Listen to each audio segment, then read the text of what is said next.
From Oregon, USA, as Kenyan athletes seek glory. Followed by the 22nd Commonwealth Games from 28th July to 8th August, live from Birmingham, England. In August, join our coverage of the World Athletics Under-20 Championships from the 1st to 6th of August 2022 from Cali, Colombia.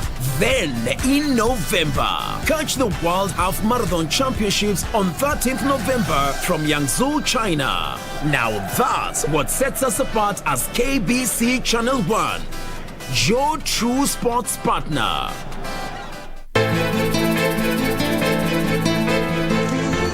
Pili, nalapa ni wako hapa nyuma. Unaendeleaje? Better without you all over my face.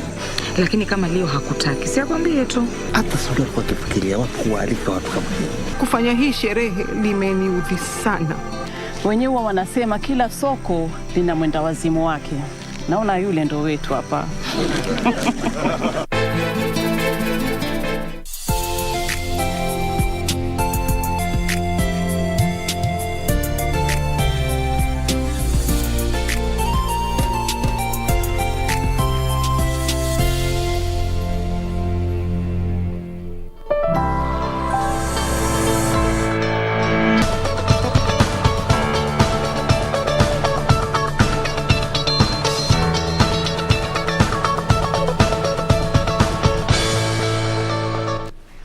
It's a week past the month of June 2022. Good morning. This is Good Morning Kenya. We have a very interesting show lined up for you on this Tuesday morning. Well, the group is all here, but first things first, today we will start with the news. My name is Bentro Njue. Thanks indeed for joining us on this day. Let's first of all have a look at what is in store from the news desk.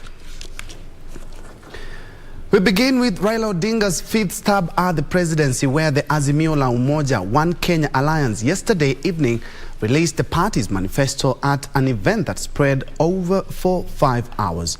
They said the manifesto is all-round and lays the ground for Kenyans' aspirations. They emphasized on the prudent use of public resources and enhanced delivery of a 24-hour economy. They say the manifesto spells representative, affordable health care, increased opportunities for women, men and the youth. The party's flag bearer, Raila Odinga, who rose to speak at 9 p.m., said the manifesto was consultative and reflected the will of Kenyans. He said, among others, it will support the country as a manufacturing hub in the region. Of the youth, of women, of children, and of the men of Kenya. It is a set of priorities that will propel Kenya forward towards prosperity. I know we can't wait to hear them, to read, internalize, and act on them. The new government wants to face this dragon called corruption head-on, to ensure that we can be able to do our things in a clean and fair manner. Kenya has a great potential. Kenya is a great country, surrounded by neighbors with whom we want to work very closely. We are going to work towards the creation of East African Federation. We want to ensure that Kenya moves away from the league of third world economies, and Kenya now plays in the league where it rightly belongs, to middle income economies, with a way to move into the first world economy. Kenyans deserve better. Long live Kenya. Azimio! Azimio!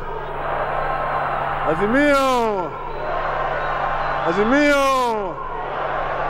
Azimio!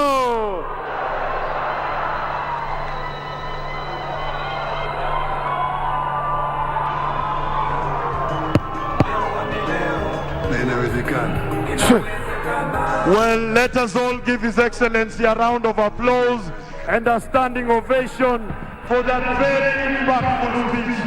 Makofi mazuri tafadhali.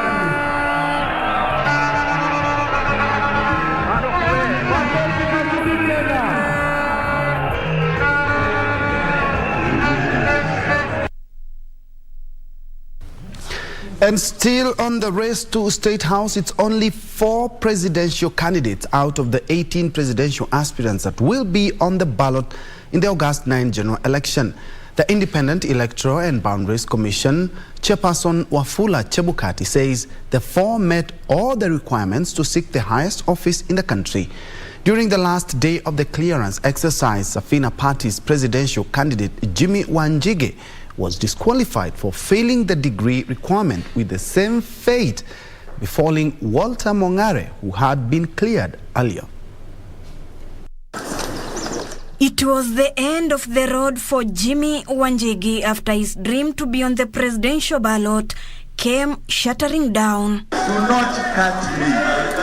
Do not cut me. No, you are not going to tell me that you are... Hello? Wanjigi trying all manner of theatrics, but IEBC chairman Wafula Chebukati will not budge. There seems to be a very clear decision that there are people who must not be on the ballot, and I am one of them. I want to assure Kenyans that I will be on the ballot for the August 9th general election. This is an impunity that we cannot, as a people, allow to go on. This is a capture, state capture of our country that we must say no to, and we must forge ahead and fight to the end. Chebukati saying rules are meant to be followed and that Wanjigi had not met the requirement after failing to produce a university degree certificate. What I need is a degree certificate. So that is one issue. The other issue is there was insufficient supporters. Wanjigi dragged in the clearance of Walter Mongare, who was the first to be given a go-ahead after producing only transcripts instead of a degree certificate. We are privy of a previous candidate being passed on the same documentation for education as we have presented. Mongare was summoned back to the commission but failed to turn up, and IEBC chair consequently nullified his clearance. Upon discovery of new information on Walter Onjoka Mongare, as relates to lack of academic qualifications, he failed to honor my invitation, and pursuant to Regulation 43(2)C of the Election General Regulations, I hereby revoke the nomination certificate of Walter Onjoka Mongare. As the process of clearance of presidential candidate here at the Bomas of Kenya comes to an end, Walter Mongare has suffered a blow as he will not be in the ballot come August 9th. Independent candidate Eliud Kariara, who was the second to appear before the commission Monday, expressed his frustrations. I may be young, but I have a stake. This should be my voice, and I know there are those that believed they needed a different choice. For the silly presidential aspirant Ngilu Kadhangu, who was the last shocked the commission after he ducked, instead sending Isaac Oneka, the chair of the party, with a letter claiming the commission had turned into a political slaughterhouse. We refuse to present ourselves in the slaughterhouse. In the close of the exercise, the commission had cleared 4 candidates, including Deputy President William Ruto of UDA, Raila Odinga of Azimio la Umoja, Professor George Wajakoya of Roots Party, and David Wahiga Mwaure of Agano Party to battle it out for the top seat on the 9th of August. Ruth Wamboi for Good Morning Kenya. Let's now head to the corridors of justice, where former Nairobi Governor Mike Mbuvi Sonko has been allowed by the court to present his papers before the Independent Electoral and Boundaries Commission for clearance tomorrow. A 3-judge bench appointed to hear 9 consolidated cases on whether aspirants with integrity questions should vie set the hearing for Thursday, the 9th of June this year. Actually, that day should be today. A battery of lawyers representing former Nairobi Governor Mike Sonko will put a spirited fight in court to have ex parte orders barring the former Nairobi County Chief from presenting his papers quashed. We want the rule of law to continue in the country. We want the supremacy of the Constitution to continue in the country. I urge you very respectfully, Justice Majanja, as a presiding judge, uphold the rule of law. Let me leave this your courtroom feeling that you have actually dispensed justice. And you have upheld the Constitution. Let us uphold the Kenyan Constitution. We suffered for this position to come into operation. The question that the court should address itself is whether there will be any prejudice that will be suffered by any party that cannot be negated. The efforts did not go in vain, as a three-judge bench comprising of Justice David Majanja as the presiding judge, Justice Chacha Mwita and Justice Mogure Thande discharged the orders allowing Sonko to present his papers on Tuesday before the IEBC. Mombasa resident Judge John Mativo had in mid-May this year issued orders stopping the IEBC from processing and clearing Sonko's nomination papers to contest for the Mombasa Gubernatorial seat in the August poll. This, as Paul Karungo Thangwa, who is also seeking for a Senate seat in Kiambu, has also been allowed to present his papers before the IEBC. The two are highly mentioned in 9 petitions challenging whether aspirants with checkered past and integrity queries should be allowed to vie. The hearing on the 9 consolidated petitions has been scheduled for Thursday, 9th of June 2022. Meanwhile, a judicial review filed by the former Nairobi governor Mike Sonko against a decision by the IEBC to disqualify him despite being cleared by the registrar of political parties has been directed by Justice Jairus Nga to the Mombasa High Court.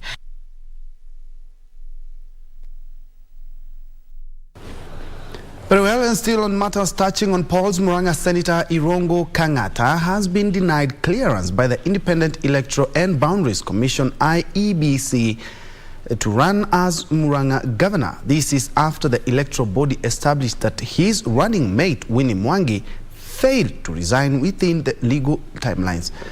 Meanwhile, Kirinyaga County Governor Anne Waiguru picked a new running mate after it emerged that James Kenywa, who had initially been fronted for the position, didn't resign as per the IEBC schedule.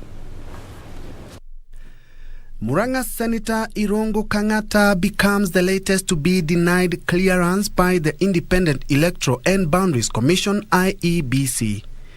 This is after the electoral body established that his running mate failed to resign within the legal timelines.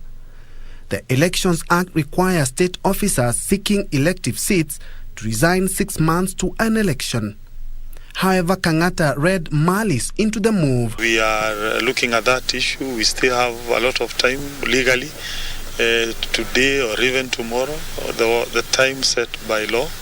And therefore, technically, we are consulting, but we are telling our supporters not to stay calm, that we are still on course. In Kirinyaga County, Anne Waiguru was cleared to defend her seat.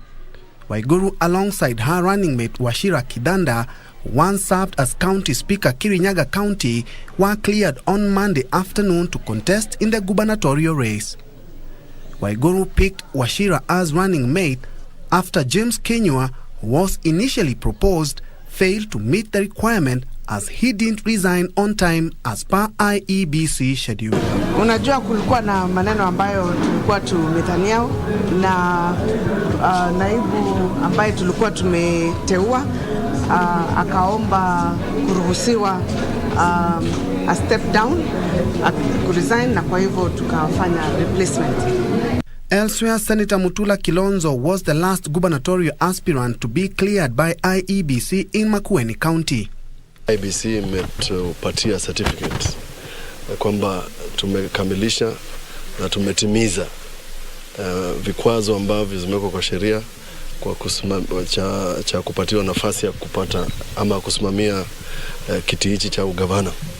Former Kisumu County Governor Jack Raguma has been cleared by the Independent Electoral and Boundaries Commission (IEBC) to run for the gubernatorial seat.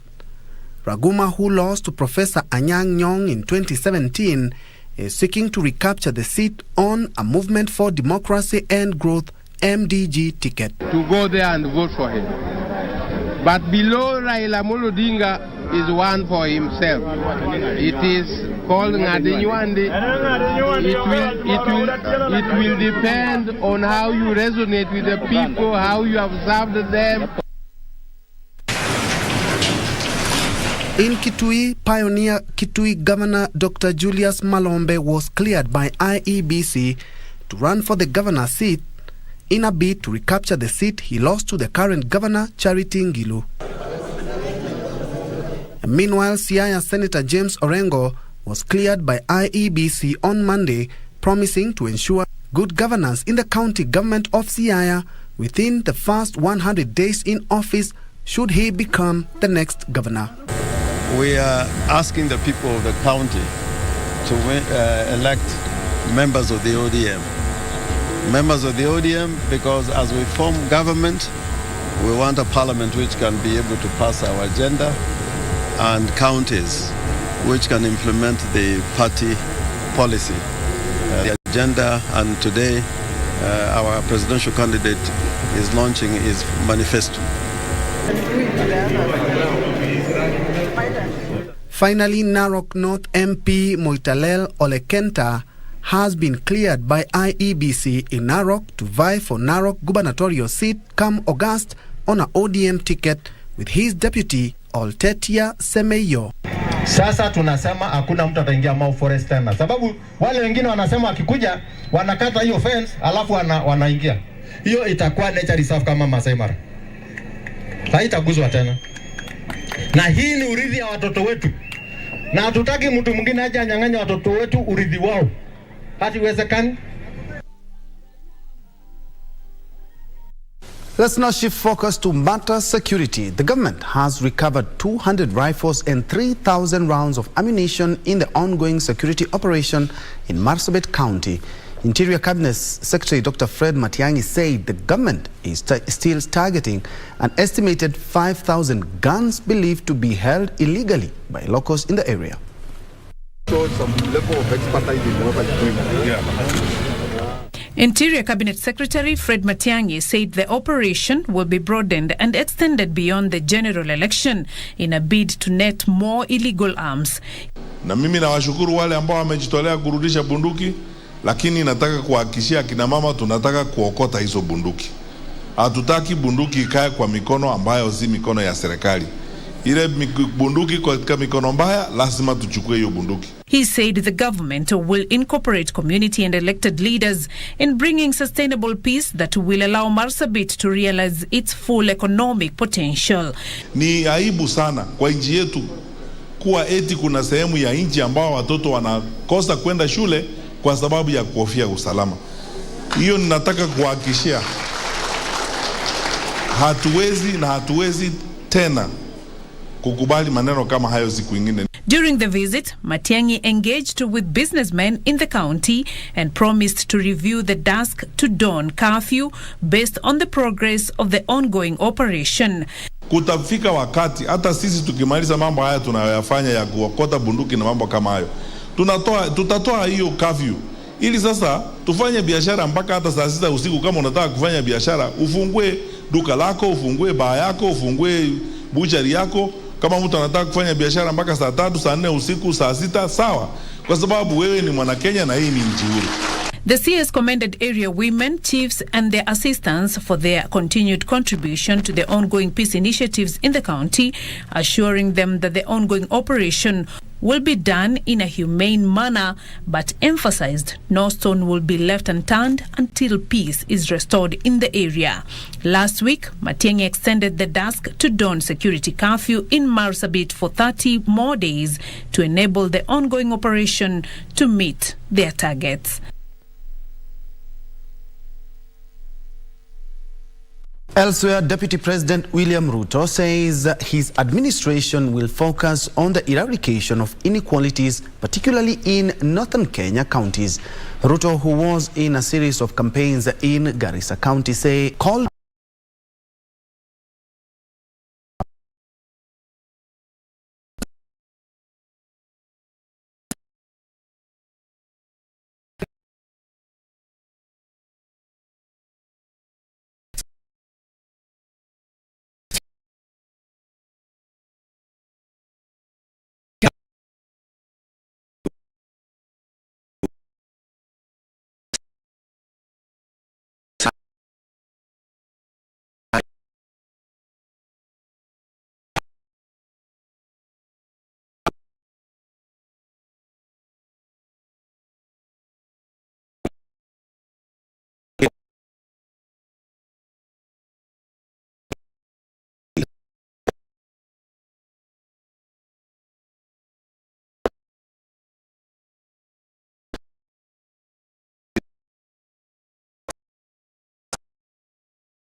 in its Kilifi County-based refinery. However, the manufacturer has reassured their customers, suppliers and stakeholders that the measure is temporary and that the business remains in operation and their products are available for purchase. Moving on, Kenya's private sector activities worsened for the second month in May, with the sector output and new orders falling further. The Stanbic Purchasing Managers Index shows that inflationary measures impacted both operating cost and customer demand, leading to slower growth. For the second time in 2 months, the reading fell below the 50 mark to 48.2 in May from 49.5 in April. Kenya's business environment has been deteriorating in the last few months, driven by a ravaging drought, the high cost of oil, and the ongoing conflict between Russia and Ukraine that has affected commodity supplies globally. This has seen inflation jump to record levels in the last 5 months. According to the monthly Purchasing Managers Index for May, activities in the private sector have worsened in May, with companies reporting slow sales and a freeze in hiring. The Stanbic Bank Purchasing Managers Index fell to 48.2 in May from 49.5 in April. Readings above 50.0 signal an improvement in business conditions on the previous month, while readings below 50.0 show deterioration. More positively, export sales expanded at a solid pace, while backlogs of work decreased. The current exchange rate, with the strengthening of the dollar, was also identified as a contributor to business misfortunes, with firms incurring high import rates. However, the survey data indicated that the overall decline was modest and partly offset by a solid expansion in export sales. Experts also pointed out that lower sales allowed a degree of clearance efficiencies midway through the second quarter, leading to the first decline in outstanding work since January. The Manufacturing Purchasing Managers Index is based on 5 individual indexes with various weights, with new orders representing 30%, output at 25%, employment at 20%, while suppliers' delivery times and stock of items purchased representing 15% and 10% respectively. It's time to play now. Let's focus on motorsport. First Lady Margaret Kenyatta has lauded the organizers of the 10th edition of the Africa University Games, scheduled for the 5th to the 10th of June at the Kenyatta University. The First Lady officially opened the Games, which have brought together 2,000 participants drawn from 16 countries competing for honors in 17 sporting disciplines.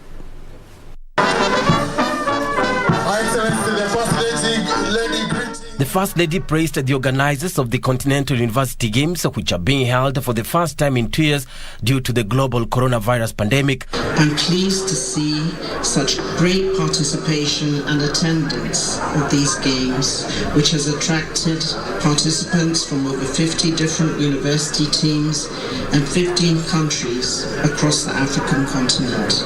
The First Lady reckoned that the Games enhance the spirit of togetherness, apart from offering a chance of interaction to people of various cultural backgrounds, hence fostering inclusivity. Over the next 5 days, we will compete with each other and at the same time make lasting friendships and memories.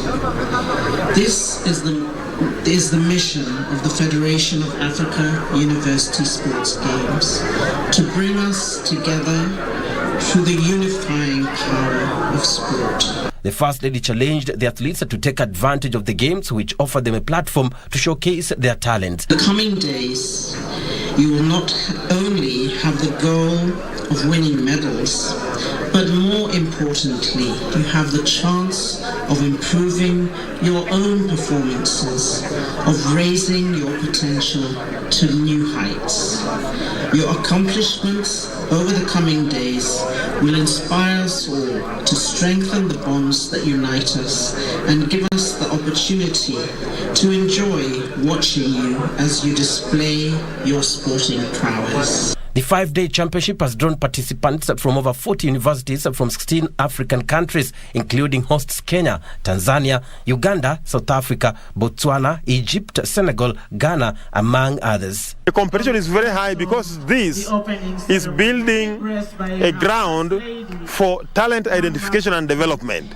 And we want to do what happens in North America and parts of Europe, where university students are the ones who represent their countries, be it in the Commonwealth Games or in the Olympic Games.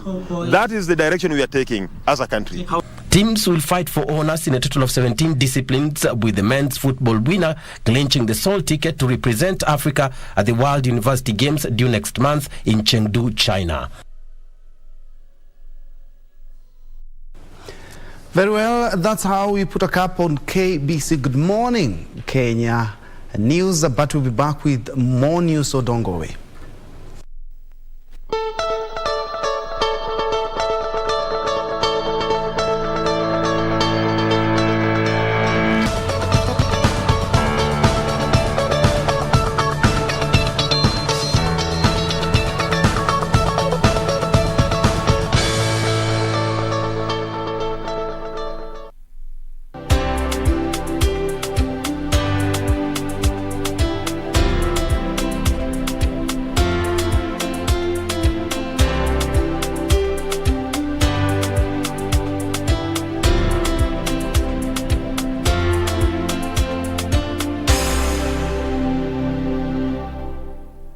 As campaign intensified for the upcoming general election, what does all this mean for you, the voter?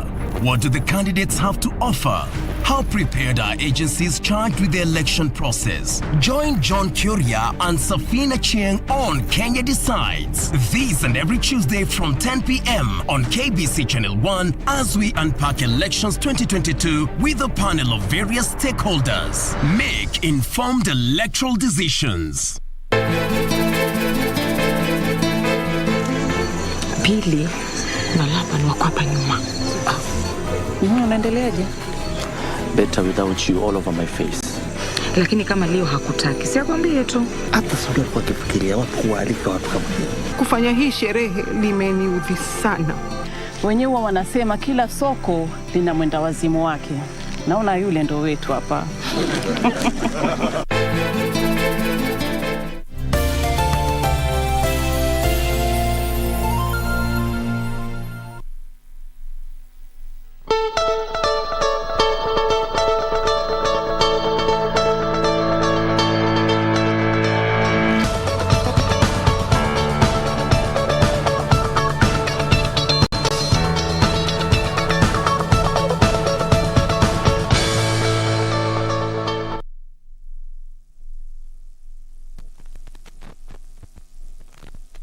To Kenyans, and that is what's on the front page of the Star newspaper. Raila's promise to Kenyans as he unveils manifesto: 6,000 shillings a month to needy families to be rolled out in first 100 days.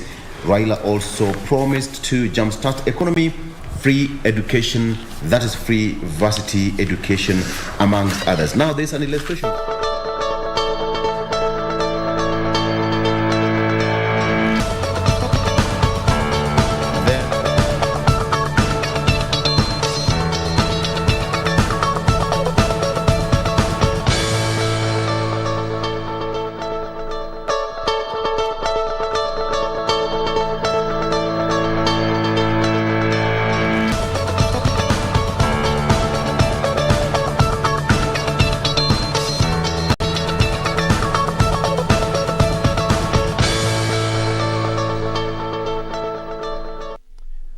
Right.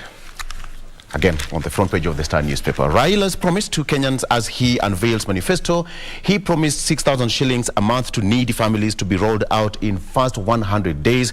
The former Prime Minister also promises to jumpstart economy and free varsity education. There is an illustration here of Azimio's pledge that is double-digit economic growth, zero tolerance for corruption, reduce cost of living, free education for all, universal health care. We also have food security, free and independent media, increase counties' cash. water for all, and finally certificate for qualified artisans. I know different newspapers have different versions of what Honorable Eliud Kariara had yesterday in the Azimio's manifesto there. At least 21 died in police custody in 6 months, according to IPO. 21 people reportedly died, one in police custody in the first 6 months of 2021. You can take a look at that story. That's from January to June of 2021. According to performance reports submitted to the National Assembly, said that IPO received 12 complaints on enforced disappearance. Bodyguards' demand rises as IBC clears candidates. So there's a concern that police are reporting a sharp increase in the demand for bodyguards by candidates for the August 9th general election. Police authorities say that they are grappling with the demand amid strain on personnel. All right. Suicide murders surge in Murang'a, that is according to the county commissioner Karuku Ngumo, who said that in 6 months 35 people committed suicide while 32 others were murdered. Murder and suicides are increasing just about everywhere, but the numbers in Murang'a are particularly high. That is according to the county commissioner, and drug abuse and alcoholism are the major contributors according to the official. Moving on very fast, Raila promises to Kenyans as he launches manifesto. There is a full page of that story. You can take a look at that. It's there, fleshed out there for you in details. Ruto unveils Women's League to counter the Karua wave. The DP is pushing to neutralize the Azimio's team's Raila Martha effect. Of course, the DP is in northeastern Kenya for a 5-day tour where he said that he's still continuing with these economic model meetings there. And finally, senators in 6 sittings marathon to clear 24 bills before term end. The lawmakers have lined up the bills in marathon sittings starting Tuesday until next Thursday. This is to clear the pieces of legislation before they break, since that is indefinite because of an election that is coming up. So they have got a full plate that is awaiting them starting today, actually, until next Thursday. So it's their job nonetheless. But the question is, are they going to marshal the numbers? All right, Jen. That has always been the question. You know, every time they have a session, we always bring that live broadcasting, and numbers have always been a big challenge when it comes to the sitting. But away from that, let me run you through the front page of the Daily Nation. We start off with the main read. They call it Raila's Canaan. Tunaenda Kanani. Y'all remember that song? So here they call it Raila's Canaan, according to this particular caption here, rather.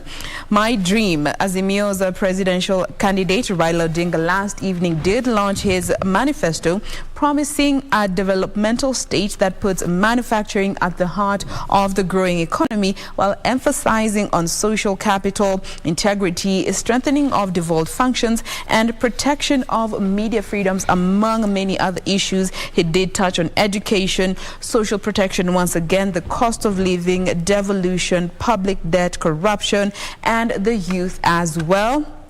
These stories, again, have been covered across 5 different pages, just highlighting the different areas that he did touch on. I will be giving you the details very briefly as we skim through the papers.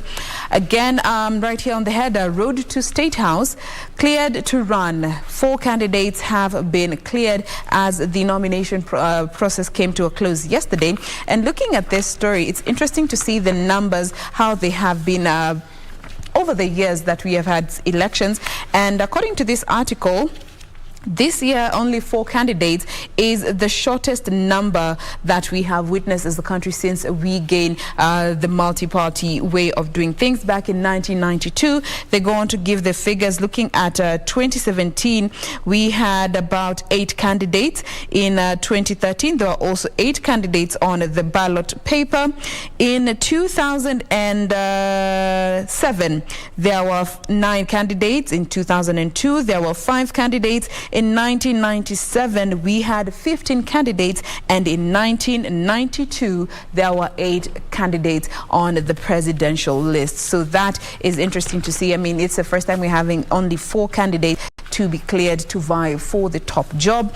Finally, Sonko wins a reprieve over Mombasa race as a special 3-judge bench withdrew orders that restrained IEBC from barring former Nairobi Governor Mike Sonko from contesting for the Mombasa gubernatorial seat under a wiper ticket. But this does not mean that they are also compelled to allow the former governor to run for this seat. More details coming up in not too long. Doreen.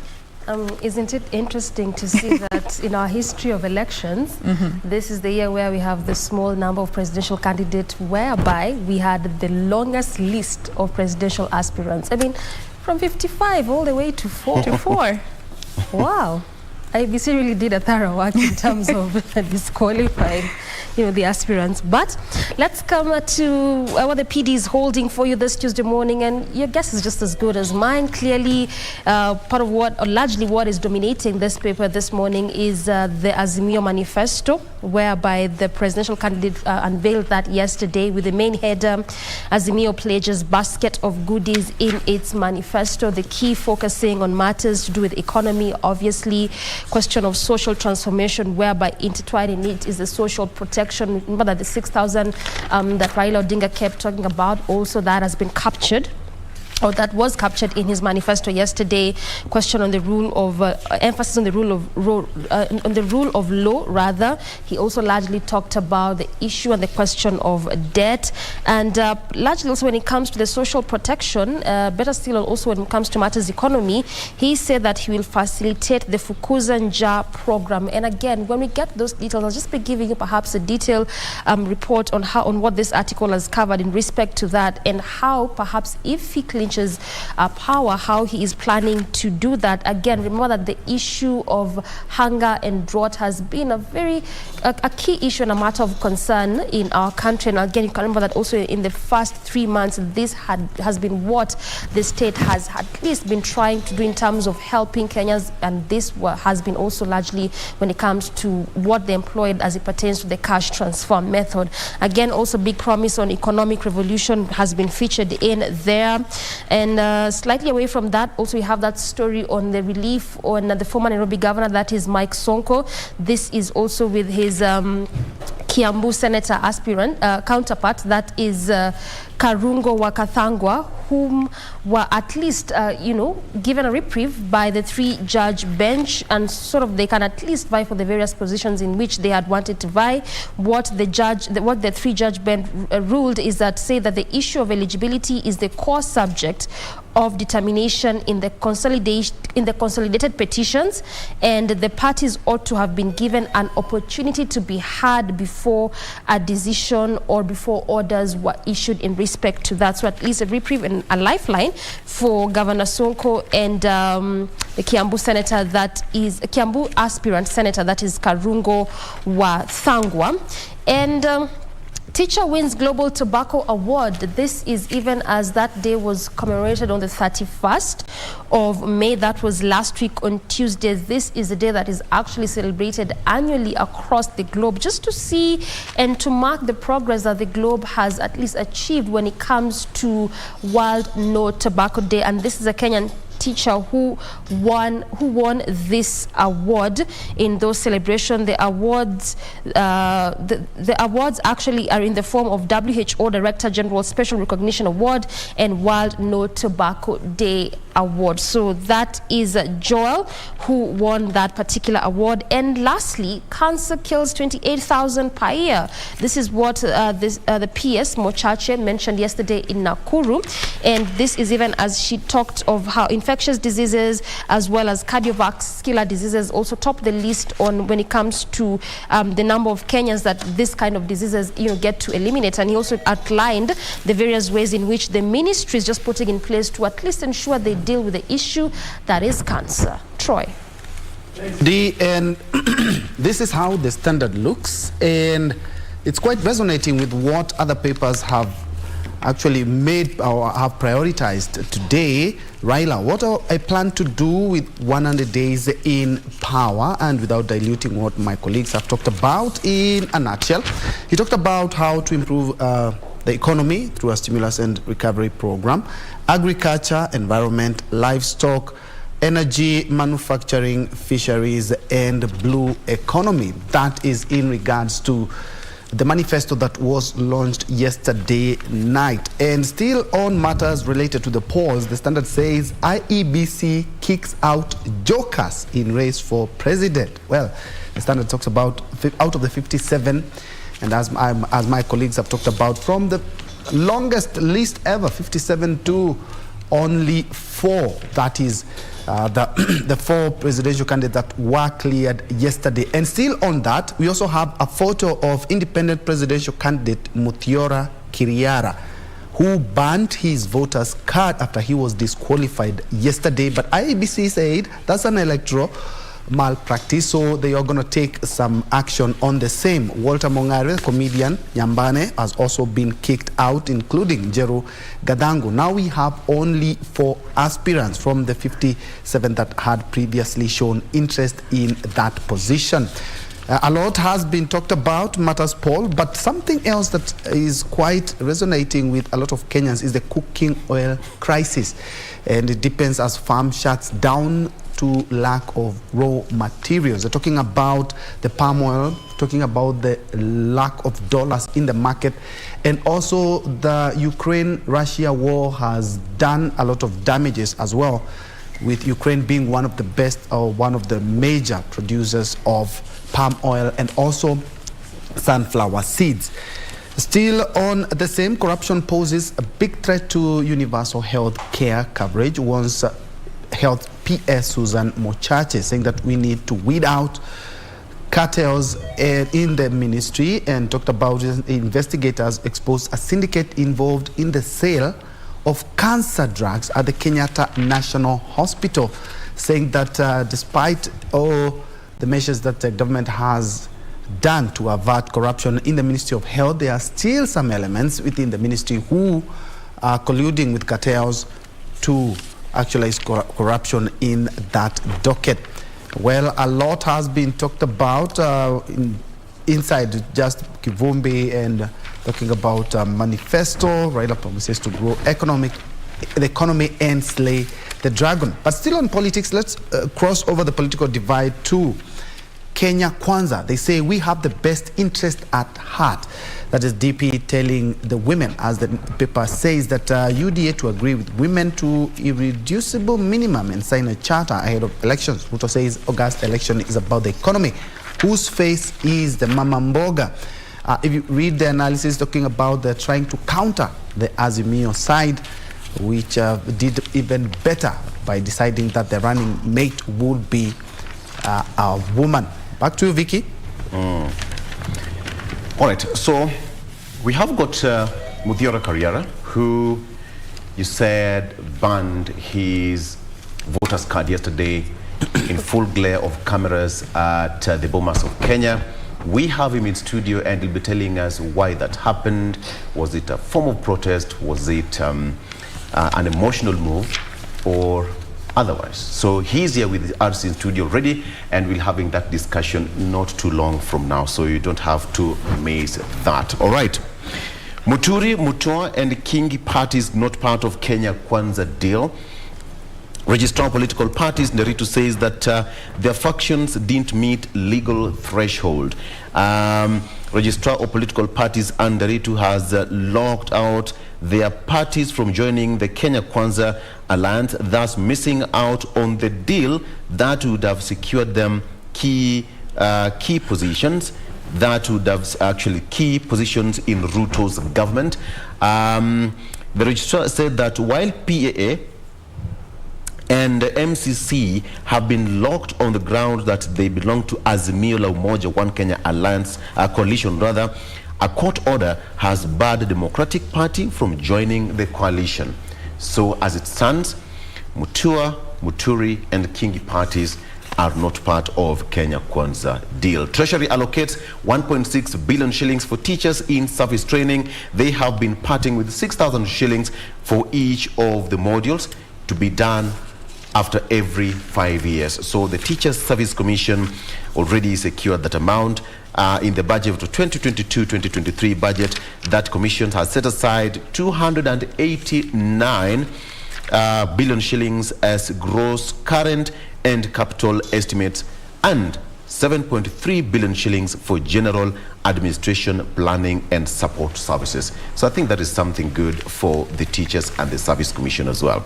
Confusion as IBC locks out Wanjigi and Mungare. It was dramatic yesterday at the Bomas of Kenya. The deadline for the clearance of presidential candidates is today, and IEBC chair Wafula Chebukati said that he revoked Walter Mungare's clearance after new information emerged. But nonetheless, Mungare did not appear before the commission. All right, moving on quickly. Demand for police bodyguards rises as IEBC clears candidates. That's something that I touched earlier on. Sources say that almost 2,000 candidates for various seats are seeking security services. I have a question. If you belong to the people, just asking. If they say, mimi niko na watu, then why are you running away from the same people you say that's, are protecting you? Just asking. I don't know. Doreen, why would you run away from the people who you're going to seek their vote? It's a delicate time. What are you talking about? Might just never, like the way actually it's within the law, for instance, and Yes. God forbid, if one of the candidates, because right now they are candidates, they've been cleared, if one of them dies, you realize the elections will be postponed. Is it for the next? After 3 months, that's Yes. when you're going to hold that elections. Yeah. And largely, this was also one of the IEBC's concern when we had the 55 aspirants who were aspiring to be presidents. So clearly, much as it is Kenyans who are going to vote for you, but then seeking protection, I just think it's a delicate time. You might never know. And then again, remember that we've also had instances where an aspirant has been cleared, then after a day or two, you hear there are no more. Yeah. Well, there has been, I think for 2 it's been accident, but again, also at the end of the day, it's Yeah. just a question of let's protect them. But Troy, plus, it's also within the law. Yes. Yeah. Yeah, but Troy, sio mnasema ati tuko na watu na Mungu. Reality ni? Yes. Reality of the You ground see, is actually, the different. Standard Reality is had called different. them jokers. Yes. The ones who are disqualified. Yeah. The demand is so high. I don't know what Jen has to speak on that. I mean, 2,000 candidates. So you can imagine each and every candidate, that's 2,000 police officers, every candidate. That is plus or minus. Let's just give it a plus. And actually, they're supposed to be the elite. Yeah, the elite, not just the ordinary police officers. Oh. They're supposed to be from the elite. There's a qualification to it. Yeah. Wow. So Jen that's is gonna be a nodding next to me. She feels Jen like she wants one anashangaa. as well. Jen, you're not a candidate. Do not discriminate. I will use the voice words of Wanjigi. Okay. All right. So I think that's what's there. And now police will have to go back to the drawing board to actually provide security for these people, because it's under the law that each and every candidate now should have security. But just allow me to butt in, Victor. Sure, For yes. this security, is it specific for the presidential candidates or all candidates who've been cleared? Now that we have got 2,000 candidates for various seats, and they're now seeking for Elective posts. for security services, they're applying for that. It's not even possible. It's not even tenable. Yeah, because I They feel have like to it's apply for that by impractical. there. Yeah, because for you to get a police officer from a police station, first of all, you have to notify the OCPD. You know, you can't just get a police officer just by the fact that you've been cleared to run for. Some actually are okay the way they are. Yes, some people are okay the way they are. And you'll meet them in the streets, in the market, during their rallies, and they say that belong to the people and people protect them. But we know how politics is, by the way, Doreen. So, yeah, it's a delicate moment anyway. So some of them wako sawa, wako na Mungu na wako na Sawa watu. tu. Yeah. Yeah.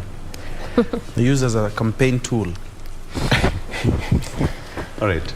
Okay. Jen.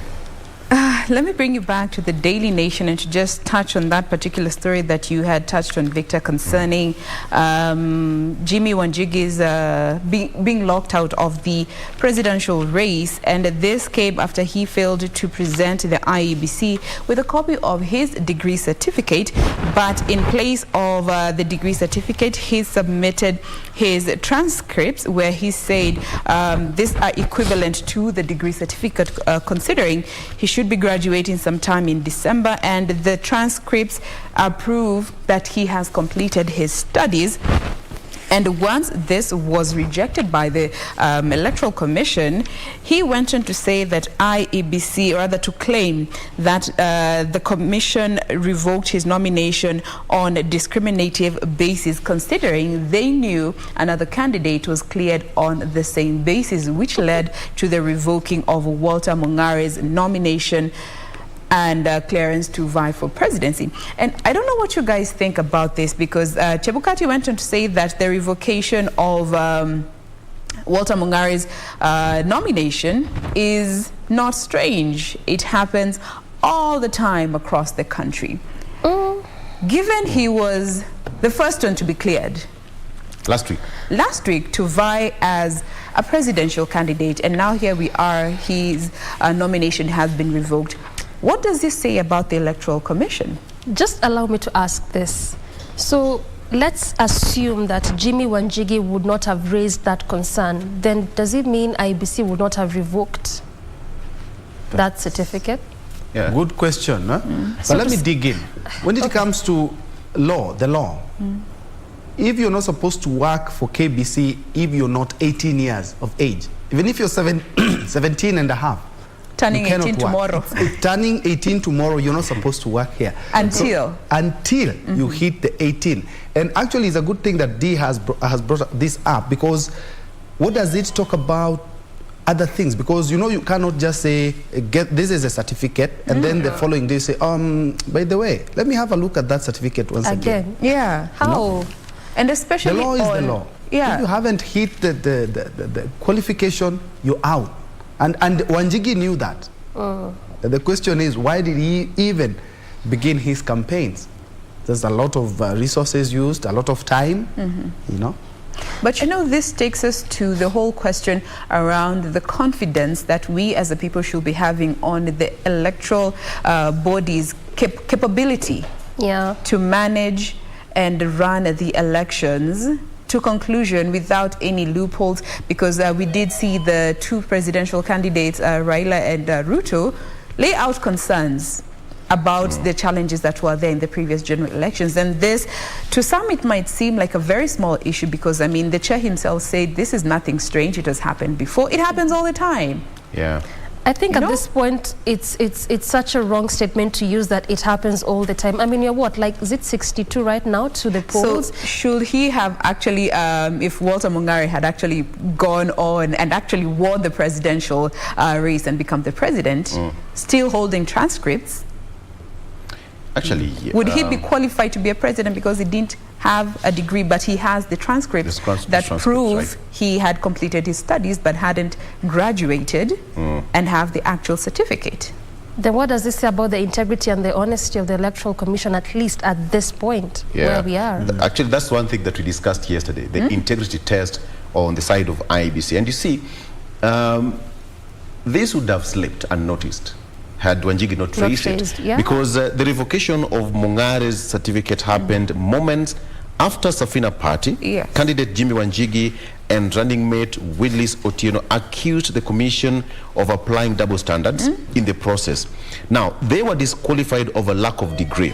And let me quote, "You have already set precedents by clearing the first presidential candidate with the same degree issue." Now, according to Wanjigi, he provided the transcripts, and it said that he is due to graduate in December. Yes. The same case with Walter Mungare. So they were just raising that concern that, hey, how are you, why did you clear him, but you're not clearing us now, and yet we have the same issue? And then the IBC chair said, hey, guy, wait a minute. So he summoned Walter Mungare, who did not show up, and on that basis, he was also disqualified because of new information, quote unquote, according to Chebukati. How was it new information? Because if Wanjigi were also to win the presidential race, yes, he still wouldn't have the degree certificate. Then the question is, then how was this new information yet? Who suffered the most then? Mongare or Wanjigi? Who would have given that pass? Would have been given that pass easily? Wanjigi would have been given that pass to the same way what Mongare was given? But considering Mongare was the first one. Right. And again, to be cleared. Yeah. And again, it means that perhaps if IBC would have considered Wanjigi the way they did with Mongare since he had presented the transcript, then again, it means that that clause of degree again would have been just a story, not following what is in the law. So, and I feel like that's why it keeps raising the question of what does it say about the integrity and the honesty. Just as you mentioned, Jane, Raila Odinga and William Ruto raised concerns, and largely the integrity issue also featured in. And so if they could raise such concerns, even for us as Kenyans who will be going to vote, are we even trusting what is going to transpire in there? And you know what, guys? The good thing is that we have Eliud Kariara, who was there first-hand presidential candidate. He'll tell us all the intrigues, the behind the scenes, you know, the pressure of meeting the requirements by the IEBC. And he said, you know what? Not running? No problem. Burn it up. And also caught saying that he deliberately did not submit the signatures because people were asking for bribes. Yeah. Who was that? Okuru Okot? Yeah. It's a whole ball game altogether. He will tell us more on that. All right, now before I hand you over to Doreen, just lastly here on the Daily Nation, Ruto's war with CSs in campaign echoes Raila's move back in 2017. So in essence, he's sort of mirroring what Raila Odinga did back in 2017, where the UDA on Friday actually urged the Director of Public Prosecutions, Nordin Haji, to initiate criminal proceedings against 5 CSs who for allegedly campaigning for Raila Odinga. And this is the same move that Raila Odinga did back in 2017 after he imputed several CSs for campaigning for President Uhuru Kenyatta's re-election while still in office. And as Section 23 of the Leadership and Integrity Act provides, that state officers are not to participate in these political proceedings while still holding these offices. So, and this is also one of the story that was a similar story rather was in the Daily Nation a while back, I think a couple or 3 months back, looking at some of the tactics that Ruto is employing are same moves that actually Raila did in the previous elections where he was eyeing for the top job. So I think with that we are closing this segment. Victor, what can we expect with Muthiora given he's joining us in just a bit in regards to the elections and especially the presidential race? The best person to answer that question is Muthiora himself. All right. But Vicky, just a minute, yeah? Yes. You do remember the Kenya Kwanza accused the media of being biased. There's something that should be taken with a little bit of gist, because Gachagua yesterday also said the same thing, is that the Kenyan media is biased and giving Azimio side all the airtime, interviews on radio, on television, on newspapers. And I believe that is something that needs to be addressed, because these are some of the issues that are raised after people are defeated or after people win. They say, yes, it's because you won because of ABCD. The media was not being fair. Guys, we are all in media. What do you think? Hey, a big one. Wow. Let me just say, again, before you close, I think that then there needs to be a lot of issues that needs to be looked into, because also just as you talk about Kenya Kwanza saying that the media is biased, they also talked about the fact that there's a number of voters who are missing from the list. And, you know, it raises questions, because if someone was registered as a voter, then how are they missing from the registers? Actually, it's not a very good statement to be using at this time. At this point, it's not. All right. Anyway, it's politics for you. Why are you all taking deep breaths? Because we are done for this segment. Victor. All right. We'll take a break and we come back. Eliud Kariara is up next. Stick around.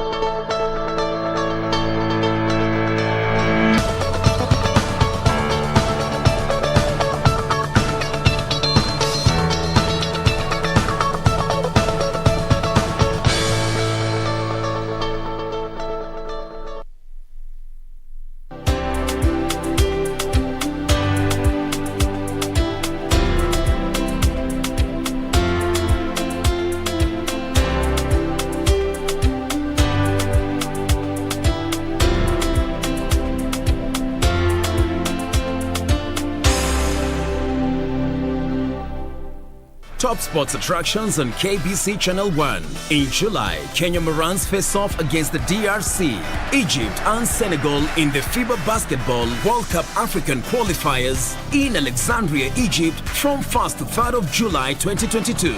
Also in July, Kenya plays South Africa in Rugby League test matches in Nairobi with the return fixtures set for October. Still in July, watch the World Athletic Championships from 15th to 24th July live from Oregon, USA as Kenyan athletes seek glory. Followed by the 22nd Commonwealth Games from 28th July to 8th August live from Birmingham, England. In August, join our coverage of the World Athletics Under-20 Championships from the 1st to 6th of August 2022 from Cali, Colombia. Then, in November, catch the World Half Marathon Championships on 13th November from Yangzhou, China. Now that's what sets us apart as KBC Channel 1, your true sports partner.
Welcome back. You're still watching Good Morning Kenya. And before we embark on our first conversation this Tuesday morning, time for us to quickly look at how the roads are looking like this morning.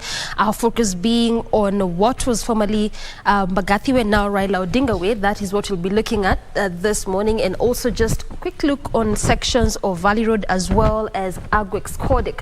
So let's just begin from the City Mortuary roundabout. This is where the road begins at. That is Mbagathi Way, or if you may, the Raila Odinga Way. This is as you come to areas of Langata Road. Remember that also just around the Timor roundabout, there's still ongoing construction there on sections of Langata Road. I'm talking about the overpass and underpass, which is being constructed there to ease the traffic flow. So this is the area that I'm talking about, and look at how it is this morning. Heavy kind of traffic throughout the entire roundabout. The difference in colors is just what indicates the intensity of the traffic flow around this area. This is as you leave areas of Langata Road, Mai Mahiu Road, as you head over to the city center via Mbagathi, as well as via Valley Road and also Kenyatta. This is how the roundabout is. Again, one of those busy areas, as well as the busy roundabouts just next to a mall. So clearly also that should just tell you how busy it is, and especially in this early morning hour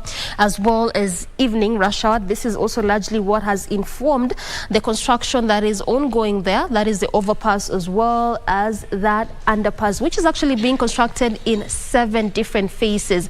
Initially, what was being done was just to map out the different areas and how the sections will be looking like once the construction is complete. So what is currently happening is the second and the third phase of this construction, which is the construction of the overpass and underpass. There are different other phases into which this construction process is going to take. So just away from that, still nothing is changing there. Traffic still being witnessed. However, on some sections look like it's opening up a bit. This is just before you get to the roundabout as you leave Langata Road.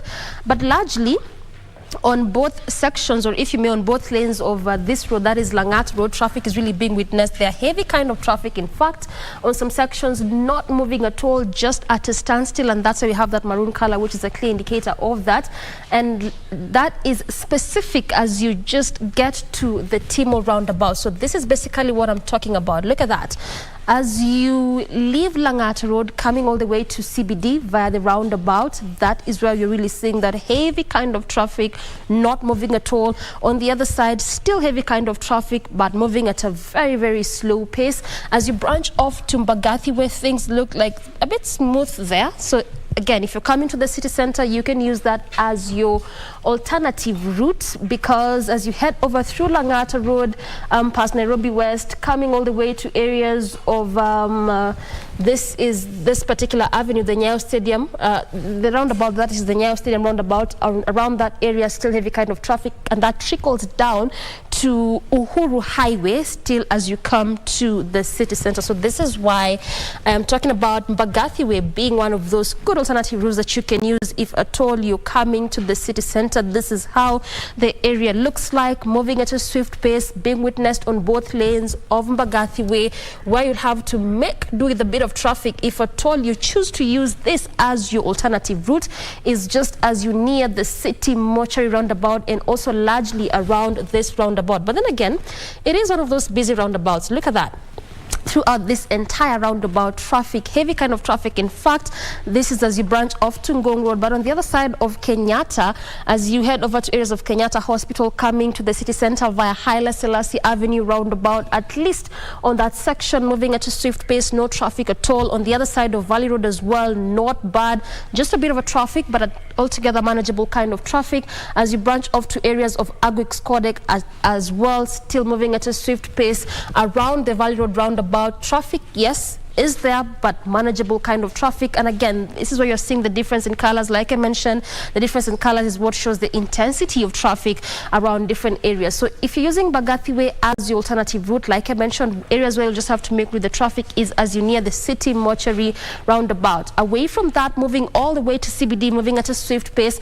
But if you already passed this, the Mbagathi, the Timo roundabout, that is if you're leaving areas of Langata Road, where you'll have to make with the traffic is around the Nyayo Stadium roundabout. But away from that, still coming to CBD, moving at a very swift pace, largely on major parts of this road. So that is how it is looking like this morning in terms of traffic around areas of Mbagathi Way, Valley Road, as well as Agwix Kodek. But remember, this route, areas around T-Mall roundabout, as well as Mbagathi, will remain a key area of focus because that construction process is still underway. That is the overpass and the underpass that is expected to ease traffic flow around that route.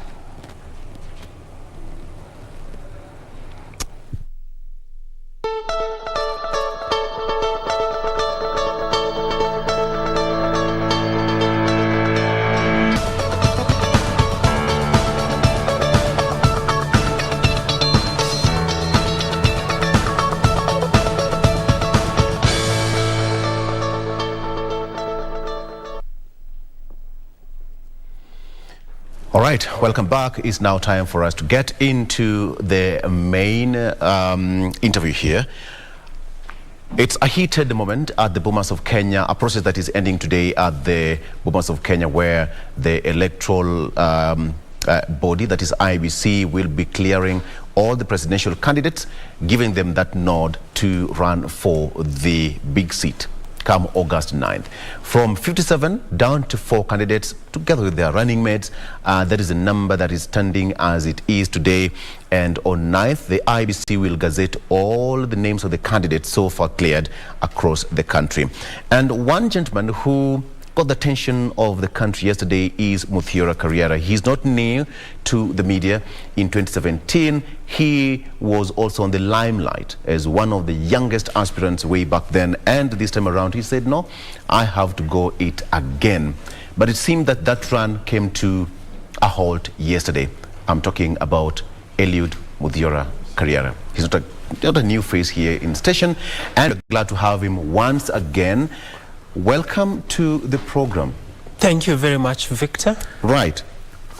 You look so tired. It's been a marathon run. It's been a grueling run. At least for once, I've woken up with the burden a little lessened, but nonetheless still focused in the liberation journey that we embarked on, because the job is not yet done. Yesterday was a minor bump on the road, We'll be back. You'll be back? Yes. You decided to go the whole journey from 2017. It's a different ball game, and you said you want to give it a shot. How was it? It's been tough because this is the second time that IEBC is standing in my way to being an option for Kenyans. In 2017, I started out as an independent presidential aspirant, but then I was never cleared. So I joined forces with Dr. Japheth Kavinga Kaluyu. Yes. And ended up on the ballot as his running mate. We began our preparations in good time for the 2022 run. We even began the process of registering a party, the Great Nationhood Party, went through all the motions, got provisional registration, recruited members, but we were not given the nod to field candidates in this election. So for quite a bit of time, I have been through the motions. Yes. I have been learning the process. I've been doing checks and control tests in the system. Yes. And I can confidently say, though unfortunate, that this system is flawed. This system is going to fail Kenya. We're going to get into the issue of system because, the first person raising the system issue, as far as IBC is concerned. But then, to somebody who doesn't understand the whole process of being a presidential aspirant and getting cleared as a candidate ultimately, could you please just tell us behind the scenes? For us, we are here in studio. Kenyans are watching from the other side of the screen. But you, as the main person running for that political seat, just give us a feel and taste of what it is, what it's like to be on the front line. Well, first and foremost, it starts with you having clarity about the core. And that takes a bit of introspection. Yes. And self-doubt. But once you're clear about it, then you now look at the practicability of running, whether you'll be able to amass the required support and the resources to guide you through. Definitely, you need money. The financial bit. You need a good network of dependable people. And besides that, you need God's luck, as was evident for most of us in this race. Right. So, when you're running for president, number one, you have to have all the requirements met. Academic qualifications, there is the legal requirements as well. And then in your network, you have to have the right people. Like for me, who was running as an independent candidate, I needed a proposer and a seconder that is independent. I needed a running mate that is independent. And these required that, at least for the running mate and myself, if we had been employed as public officers, that we must have resigned by the 9th of February. Yes. So that is 6 months. It's quite an elaborate process. And I understand that we have to sieve and get the very best. Now, the most disappointing part is that we have Kenyans out there who have been calling for change. But when they see change dressed in faces that look like them, then again, they do not want that kind of change. They would rather fall back to the same old that has been tormenting them. So they brand us as jokers. But my question is, who decides who is a joker? And by the way, Victor, what is the joke? What is the joke? That's according to Chebukati. He said that it's a bunch of jokers and he had to scale down the number. But it seems like running for presidency in this Kenya is not a walk in the park. Not in Kenya alone, but everywhere across the globe. Perhaps the kind of preparedness that goes, as a person, the mental preparedness, the physical, the financial, all those things put together, you can just sum them up. What is it like? Well, it's arduous, like I have told you, very taxing. If you're lucky on a good day, you'll sleep for at most 4 hours, because before you go out there, there's a lot of behind the scenes planning that has to be done. Yes. You have to make sure that you have coordinated every move that you will make in the following day, and you do that in advance, and at the end of each day you review how the plan was executed, so you see with where meetings to improve. after meetings after meetings. Yes. Yes. So it requires someone that is sober, focused, disciplined, and above all, patriotic. Because it's only the spirit of patriotism that will drive an individual to give themselves up to a task such as this. So it's not an easy thing to do. It's been confirmed, especially given the kind of electoral laws that we have and the latitude given to the returning officer. So, as I have cautioned before, anyone that intends to run for public office in Kenya needs to come prepared. It's not an easy thing. It's not an easy thing, because you know, it's not the first time that you are going for that particular seat. Last time you are running mate. This time around you gave it a shot. What drives you?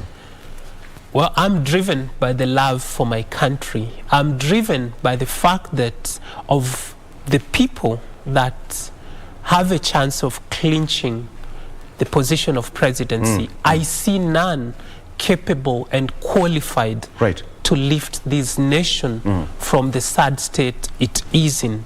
I see no one that will actually deliver the answers to the problems that Kenyans grapple with every day.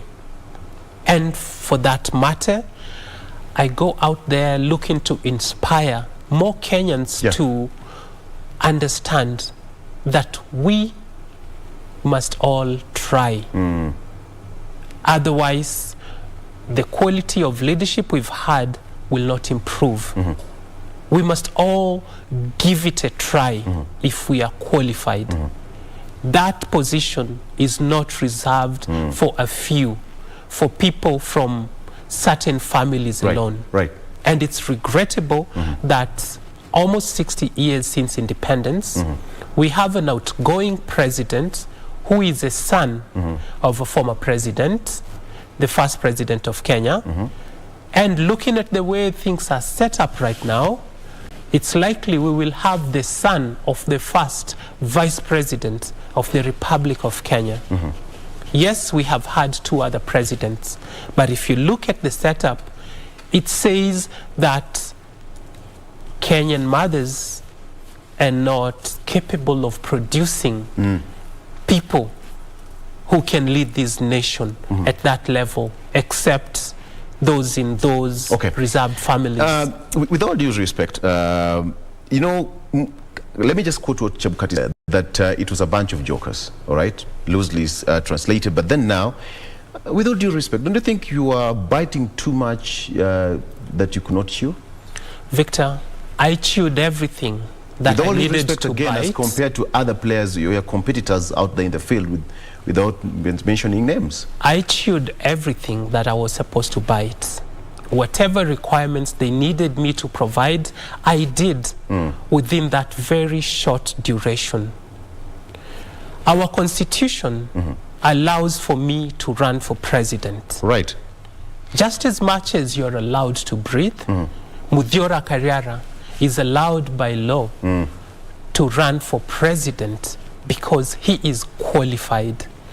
So when someone that is in charge of such a process comes out and brandishes such harsh terms as a bunch of jokers, we have to ask ourselves where this nation is headed. This process has been handled with a lot of discrimination, with a lot of contempt, and the results are going to be regrettable. I have told you, nobody has the power to decide who is a joker and who is not. That preserve is left to the people of Kenya. Kenyans should be allowed to choose who their leaders are. Not a few people that come together and decide to select for Kenyans who is going to lead them. Our constitution is very clear on that front. They said you needed to get supporters from across the counties. I did that, and I was not the only one. All the candidates made an attempt. Those are legal requirements. Yes. All right. But then, it becomes even more difficult for independent candidates like you.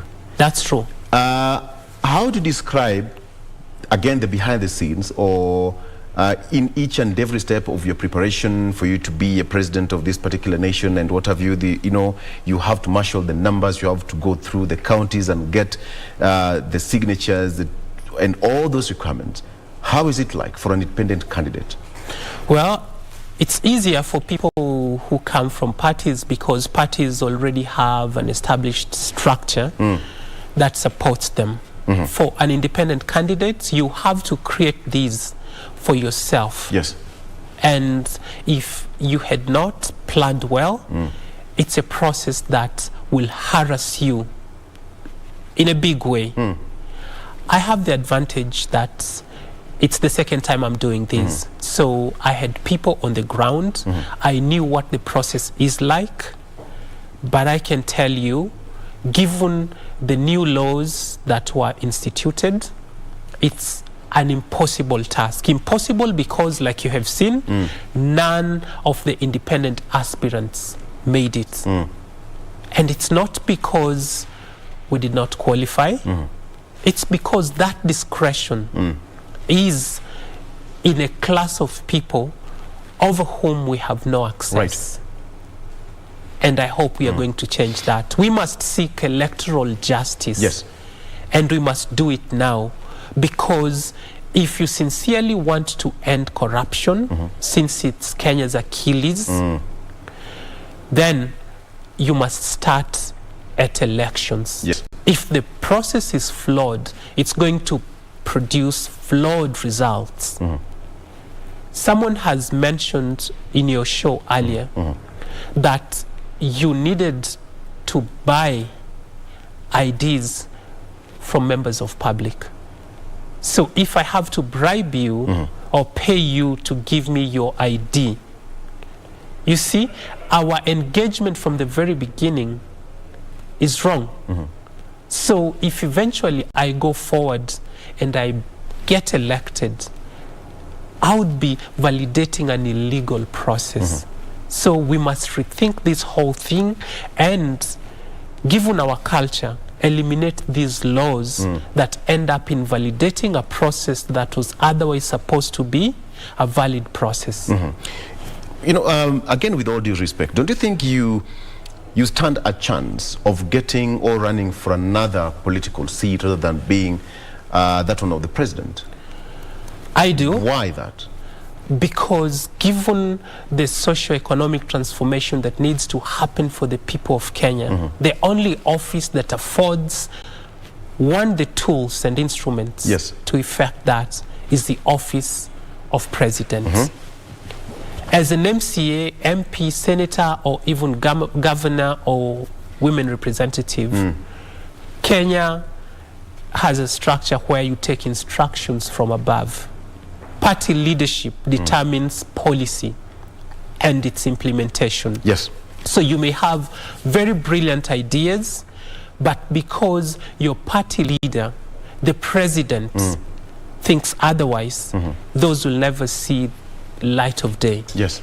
The fish is rotten in our case, and the rotting began at the head as it happens. So if indeed we want to fix this nation, we must not beat around the bush because we could be beating around the wrong bush. We need to go where the problem is, and the problem is in the ruling elite. Yes.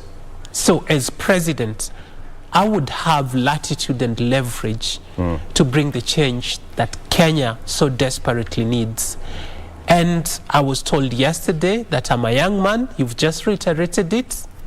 But I'm asking, should my rights be stepped upon because I am young, because I can run in another election.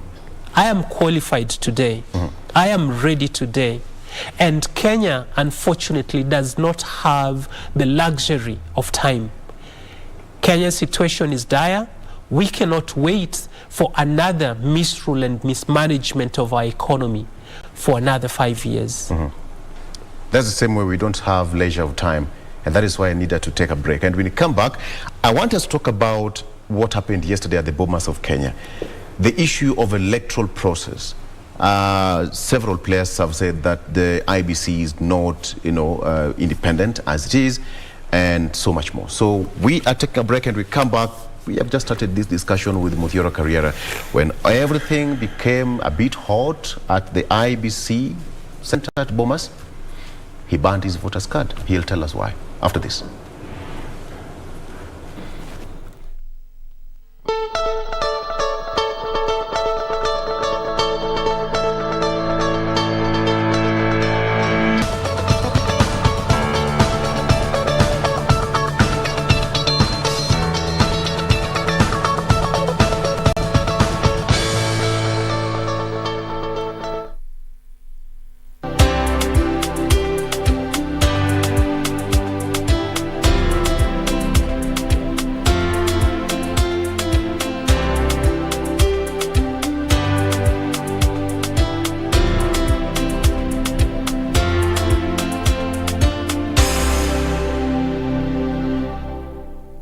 As campaign intensified for the upcoming general election, what does all this mean for you, the voter? What do the candidates have to offer? How prepared are agencies charged with the election process? Join John Kuria and Safina Chieng on Kenya Decides. This and every Tuesday from 10 p.m. on KBC Channel 1 as we unpack elections 2022 with a panel of various stakeholders. Make informed electoral decisions. Pili, na lapa ni wako hapa nyuma. Unaendeleaje? Better without you all over my face. Lakini kama leo hakutaki, sikwambie tu. Hata sio kwa kufikiria watu kualika watu kama hiyo. Kufanya hii sherehe limeniudhi sana. Wenyewe wanasema kila soko lina mwenda wazimu wake. Naona yule ndo wetu hapa.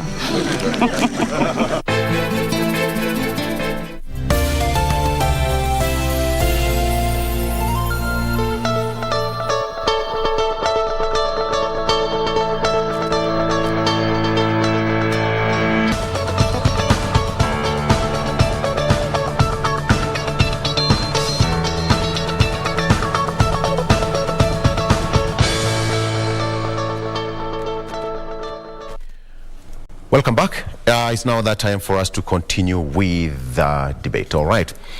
Eliud Kariara with me in studio. So we're talking about the issue to do with the electoral process. You went through the process from the word go, and there you made it. First of all, congratulations, because it takes a lot for you to get to that final stage. Did you just wake up in the morning and said, I want to run for the big seat in this country? No, it's been a journey. From back then when I was young, I dreamt that someday I would be called upon to serve this nation. It was not clear in what capacity, but then as I grew older, I realized that the higher you go, the more influence you'd have. And given where our nation is, like I mentioned earlier, the position that would clearly afford me the latitude to get that which needs to be done would be the presidency. So I've been a leader my whole life. Fortunately, I'm the eldest in my family, and after my dad passed away, I had to grow up fairly fast. In school, I was trusted with leadership responsibilities, and eventually, even when I transitioned to the university, to curb the culture of strikes and student unrests and disruption of academic programs, I ventured into student leadership, and that's where I first held an elective office in the executive of Students' Organization of Nairobi University, SONU. So it's been a journey when I connect the dots backwards. So you have a degree? Yes, that I can confirm. So you have a degree? Yes. Okay. Actually, I studied BSc Mathematics. Back then, they would only admit 10 at Chiromo campus of the University of Nairobi. Mathematics. And I don't know what Jen thinks about that. Mathematics. Yeah. Okay. And another thing, Victor, I will tell you, as part of why I was running in this race, just an auxiliary reason, I was running to test the hypothesis that Kenya is an ethno-majoritarian democracy. We envisioned to have a multi-party democracy, but the way it functions, it's far from how we pictured it. For you to run for a political seat in this country, you must have network. And you've talked about it. Clearly, you don't have a network for you to run for president of this country. I disagree, Victor. I have just confirmed to you that we've not seen you travel across the country from Moyale to... What do you mean? Victor, we've not. I have been to all the corners of this nation. Otherwise, I would not have been able to raise the signatures that were required of me. We've not had your campaigns. We've not covered your campaigns. That is because... Lamu, Mombasa, Kisumu, whichever. That is because the media has been accused is biased. For all our events, including when I unveiled my running mates, just across the fence at the Kenya National Theatre, I invited all media houses, and KBC could not cross the fence to come cover the event. We were there. You were not there. We were there. I can confirm. I was invited here on the second day to come talk about it. So indeed, the media on biasness stands indicted as far as I'm concerned, just as much as the IEBC is. So you have chosen not to cover our activities and events. And it's regrettable that you would accuse us of not being out there hunting for these votes. The only way we would have been able to meet the requirements of supporters was because we had networks on the ground. Otherwise, you cannot do such an activity in 2 weeks. You would need people on the ground. And the fact that we were able to get this done confirms that we had an established and elaborate network. Whether you want us to ask those people to come forth is another question, but that would have been confirmed on the 9th of August. But clearly, someone else had an idea as to who is supposed to be on the ballot and who is not. Do you belong to the group of jokers? Victor, I asked, what is the joke? The joke is Kenyans have been calling for change. Right. But then instead of embracing it when it shows up, they fall back to their default settings. Remember, I just mentioned that this is an ethno-majoritarian democracy where we think that we hold elections every 5 years, when in fact it's first a selection, and just to sanitize, we cast votes when in fact from the very beginning, whoever is going to ascend to the position of president has been predetermined by the ruling elite. You've had them being called system. So, Victor, the joke is on us. That when we have great leaders who can drive this nation forward, instead of allowing them the latitude to have all their hands building Kenya, they have to be fighting the same Kenyans using one hand and only using the other hand in nation building. That is regrettable. We are in a race where the prey, instead of screaming and kicking as it's being dragged to the cooking pot, decides to remain silent. That is boiling, they are celebrating. It's our future we are talking about. I have told you we do not have the luxury of time. In 2017, we told you that you'd be making a mistake to elect NASA or Jubilee. Kenyans ended up electing Jubilee and giving the second biggest vote to NASA. Jubilee let us down. NASA absconded on the duty we gave them to oversight these governments when they have the position of minority leadership in parliament. And we are where we are, and we seem like we are going to repeat this mistake again. Okay, let me just be a devil's advocate here and ask you a question.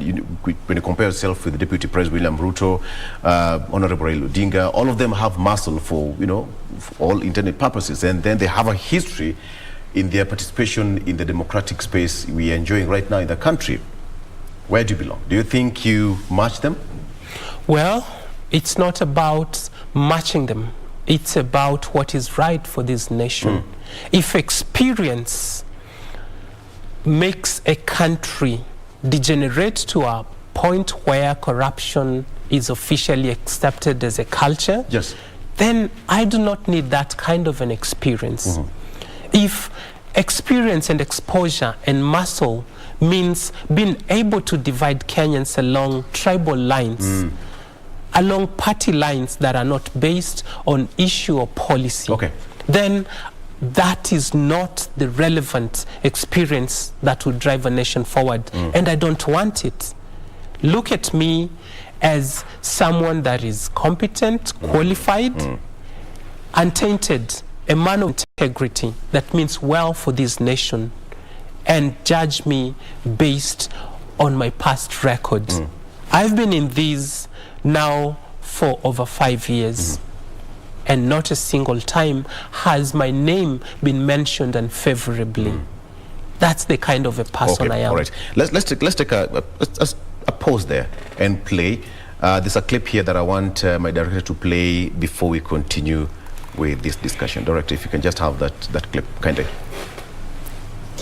Independent candidate Eliud Kariara was the second to appear before the commission Monday, expressed his frustrations. I may be young, but I have a stake. This should be my voice, and I know there are those that believed they needed a different.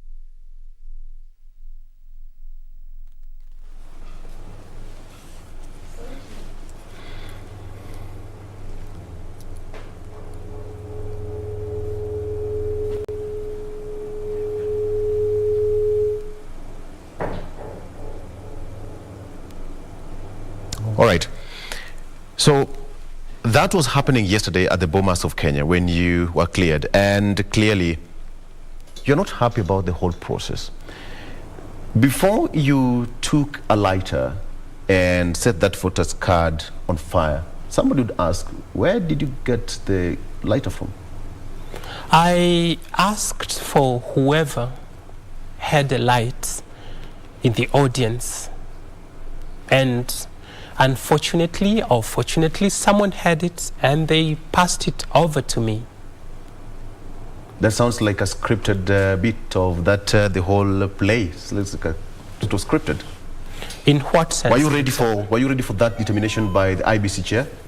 No, I was not ready. I went to Bomas prepared that they would clear me, but then they had already decided who they were going to pass and who they were not going to pass. And as I said yesterday, we think we are heading into an election, but it's actually a selection. And the most heartbreaking thing is when we would have had great choices to make, we are forced to choose which of two wolves will devour us for dinner. And unfortunately, Kenyans seem happy to make that decision.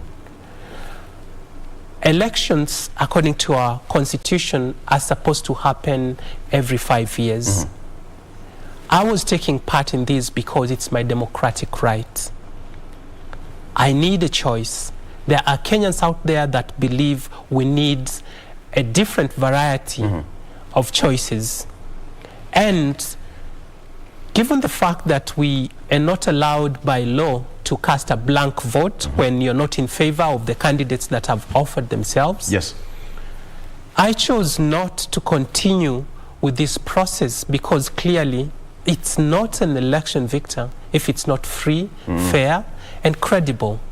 which this election is turning out to be. Okay. And why I say that, I'm not the only one that has raised issues. Recently, a competitor talked about almost 1 million voters in their strongholds disappearing from the IEBC register. Another competitor also said that 800,000 votes were also missing somewhere or added somewhere. Yes. Right. In 2007, trouble began when Right Honorable Raila Odinga showed up at a polling station in Langata and his name was missing on the register. These games that the commission is playing are too dangerous for a country with a history like the one that we have. Let me ask you a direct question. Why did you ban your voter's card? Victor, that happened yesterday. Whatever happened, the rejection of my candidature, we are here today. No, I just want to get it clear because I am making a point. It's out there. That what I'm addressing now going forward is electoral justice. Why did you ban your voter's card right in front of the returning officer, the presidential returning officer, Chebukati? Victor, yesterday as an aspirant, I was answerable to the chairman of the IEBC because he was the returning officer for that matter. Right. He rejected my bid. I showed up and they said that of the 24 required counties that I had presented, I was short by 5. Fortunately, I was prepared. I had the 5 that they said I did not have. I asked for more time. And the chairman told me that if I am able to do this within the next 20 minutes and be back, they will consider it. And he referred me to his officers. We went and sorted out the matter. Although it was lukewarm, the reception was, it was like we were bothering them. Our fate had already been sealed. So when we came back and they looked at the documents, they returned the same verdict within 5 minutes. Instead of 20 Other minutes. people had been given days to correct the shortfalls in their lists of supporters. Right. Professor Wajakoya, for instance, had a couple of days. Others have had hours. We were told at 10 minutes past 3 that if we are not back by 3:30, our application will be rejected. Right. We did what we needed to do, and still it was not enough. To get to where we got, it took sweat, blood and tears. People volunteered because they believed in our candidacy, because they believed in a new voice. This voice is supposed to be exercised at the ballot, but because the process is not fair, right, I feel that I cannot continue in this sham election that this is turning out to and be. Decided to ban your voter's card. Well, Victor, I'm just stating things as they happened yesterday. And I've also asked you questions based on what happened yesterday. And I have told you as much. So you won't vote. Basically, you won't vote. Victor, this is it. So you may understand how unnecessary some things the commission does are. For example, when you're registered as a voter, you're given a voter's card. A voter's card that costs money to print. Like for the over 20 million Kenyans, you can imagine the cost. They give you a voter's card that you will never use anywhere. Yes, it is symbolic that it is your voice. But when they do not give you an opportunity to elect the leader that you want, when they decide who you're going to vote for, then that voice has been threatened and will never be heard. Okay. So I would rather not exercise it in that way. You have got copies here that have got stamps and signatures from the IBC. Which copies are these? Well, we have the handing over notes from IEBC when we took our documents to them, and that happened on the 25th of May. They were satisfied that we met the threshold back then. After reviewing the documents we had presented for them, that's when they arrived at the conclusion that we were short by 5 counties. They chose to not communicate these to us in advance and waited until yesterday to tell us this. Okay, perhaps maybe my camera just zoom in this one. This is the handing and taking over the report of the list of supporters of presidential candidates. Yes. It says that number of booklets received is 25. Number of records and files received, this has been cancelled here. I can't see it. The number of soft records and files received is 24. Yes. And it was received on the 25th of May. That's what happened. All right. So number of booklets received 25, and then number of files received and submitted 24, which means you submitted as per the IBC requirements. Yes. Thank you very much. What about the other one that you have? Well, this is the report form from yesterday. Okay. The one that says I did not pass. So here we have got application for registration. Yes. Rejected due to 1, insufficient supporters, 2, insufficient identification documents to support the list of supporters, and lastly, running mate electoral code of conduct not provided. Yes. That was the initial report. But then we sorted all that, and we were supposed to do that in 20 minutes. So after we did it in 20 minutes, after they reviewed everything, then they gave the final report, which is the second part that you should read, that they found our application invalid, even after we met the conditions that they had said we had not met. Victor, we are not a government, and yes, we may have a network on the ground, but our resources are a little limited. When we presented ID cards to IEBC, we did it in a bundle. They had said we are supposed to serialize. Due to the time limit, we were not able to go through this whole process. But we gave them everything that Kenyans out there gave us.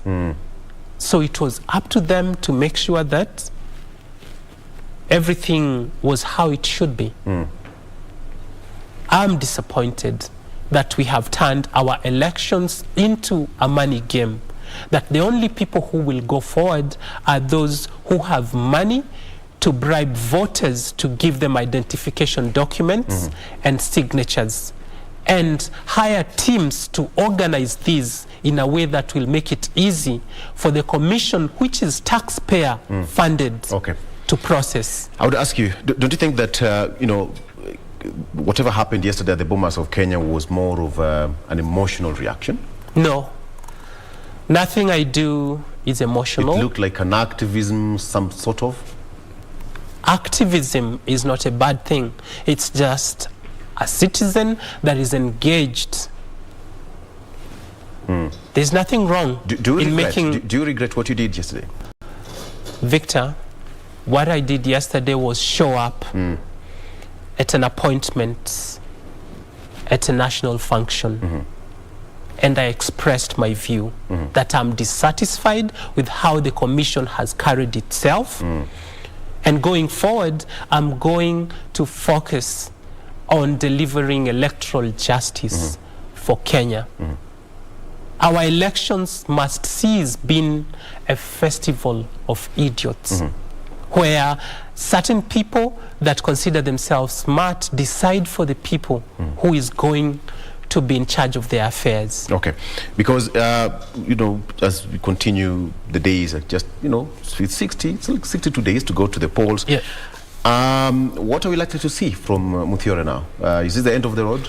No, it's not the end of the road. I've been on a journey to elevate Kenya's political awareness and education. Yes. I will continue to do that.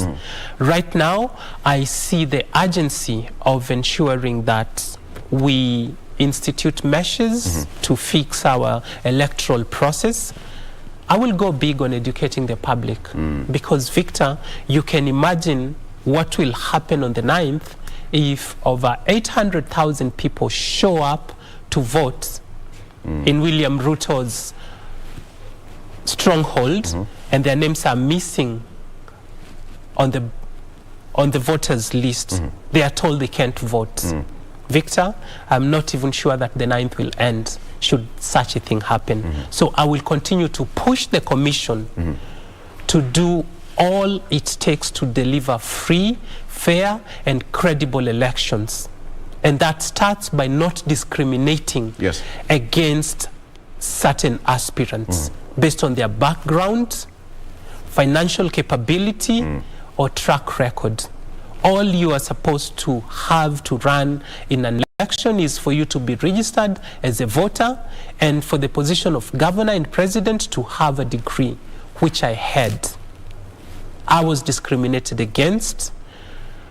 Over 52 other aspirants were discriminated against. Their right was not exercised. And I would like for Kenyans to ask themselves, if people who are as exposed as we are, in positions of privilege, so to speak, can have their rights denied in this way, then what happens to that ordinary Kenyan? Let me just ask a question, because when you say that 52 others were discriminated against, then you can imagine if, because the whole process of having all the presidential candidates submitting their documents and papers before the returning officer, that is Chebukati,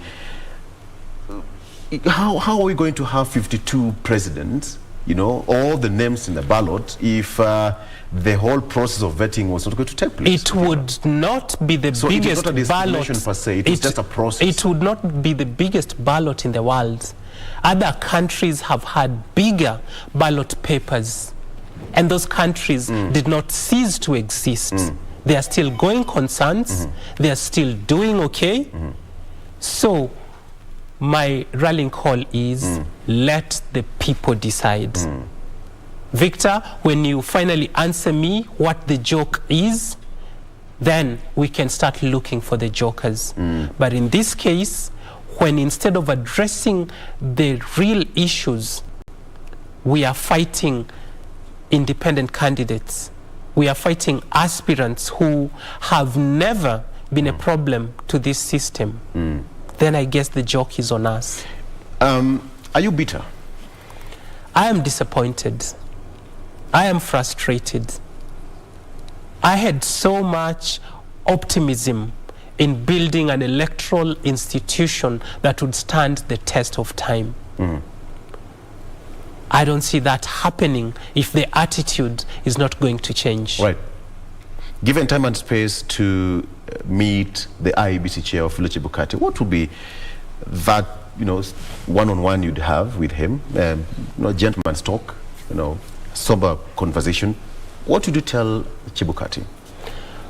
Well, I would tell him that the role of the Kenyan people is sovereign, and at no point should any public officer sabotage that position. The Kenyan people should be given the freedom to elect whomever they please. Good or bad, that power lies with them. And to the Kenyan people, I will say, I can only show you the door, but eventually it is you, the Kenyan people, that must walk through that door. An unfair and unjust process cannot deliver justice to the people. This process needs to be looked into before it puts us in a jam like other elections have done in the past.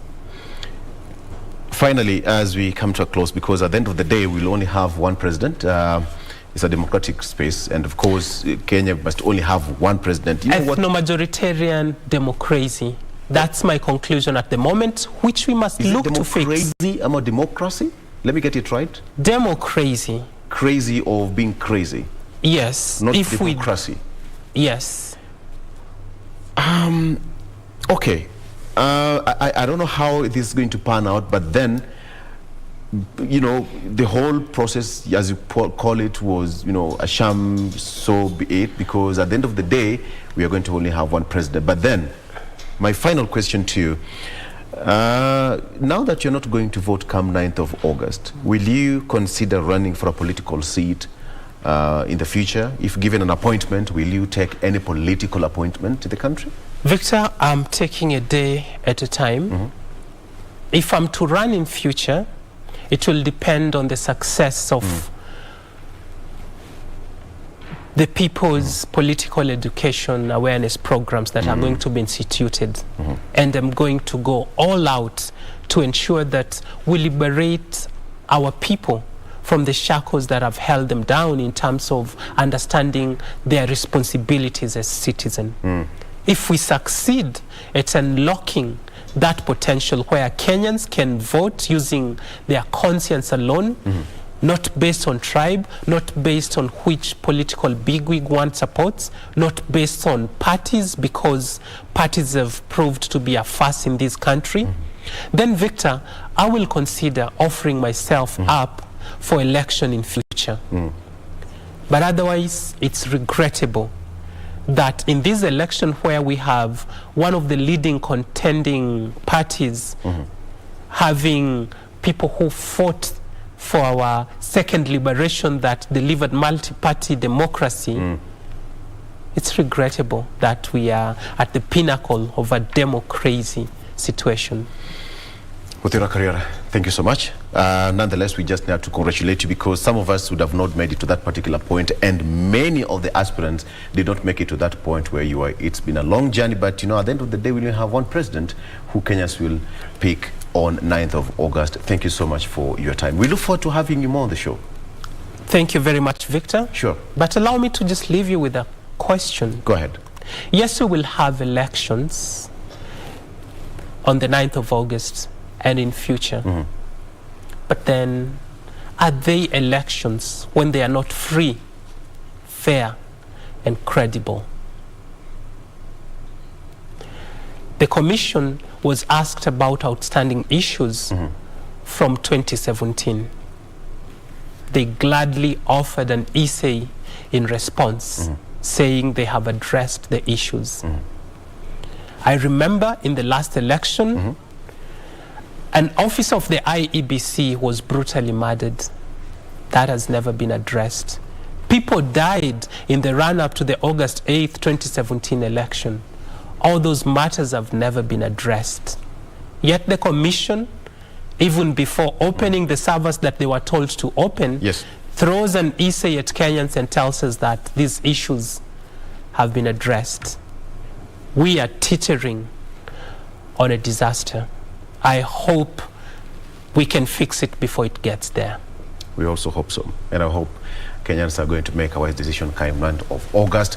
And Chebukati-led team, the questions have been raised about the credibility and how the elections will be handled in a free, fair, and a transparent manner. All that will be coming on the 9th of August when Kenyans will go to the polls.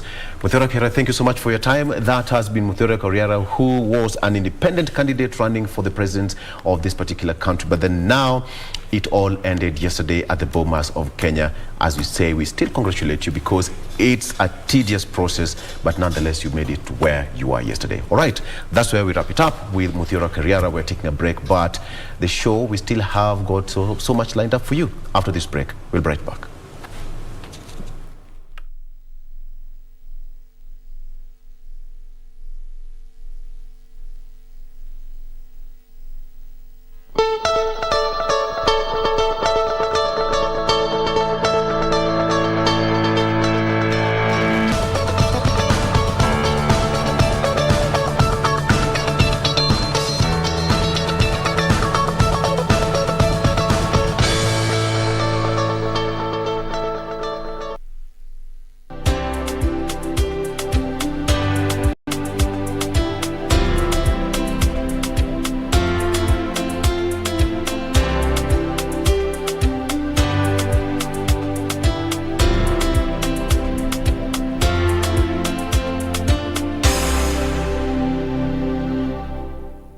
top sports attractions on KBC Channel 1. In July, Kenya Morans face off against the DRC, Egypt and Senegal in the FIBA Basketball World Cup African qualifiers in Alexandria, Egypt from 1st to 3rd of July 2022. Also in July, Kenya plays South Africa in Rugby League test matches in Nairobi with a return fixture set for October. Still in July, watch the World Athletic Championships from 15th to 24th July live from Oregon, USA as Kenyan athletes seek glory.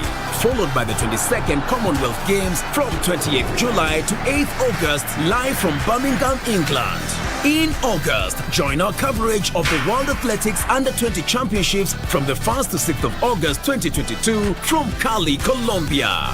Then, in November, catch the World Half Marathon Championships on 13th November from Yangzhou, China. Now that's what sets us apart as KBC Channel 1, your true sports partner.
Born in 1956, Moses Masika Wetangula is a lawyer who first came to the limelight at the age of 26 years when he represented Senior Private Hezekiah Ochuka, who was accused of leading the 1982 attempted coup against President Daniel Moi's government. He served as a magistrate from 1987 to 1989.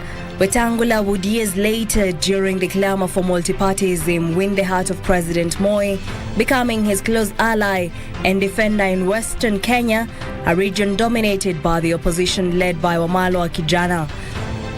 In 1992, Wetangula entered active politics when President Moi nominated him to parliament soon after the first multi-party general election in 1992.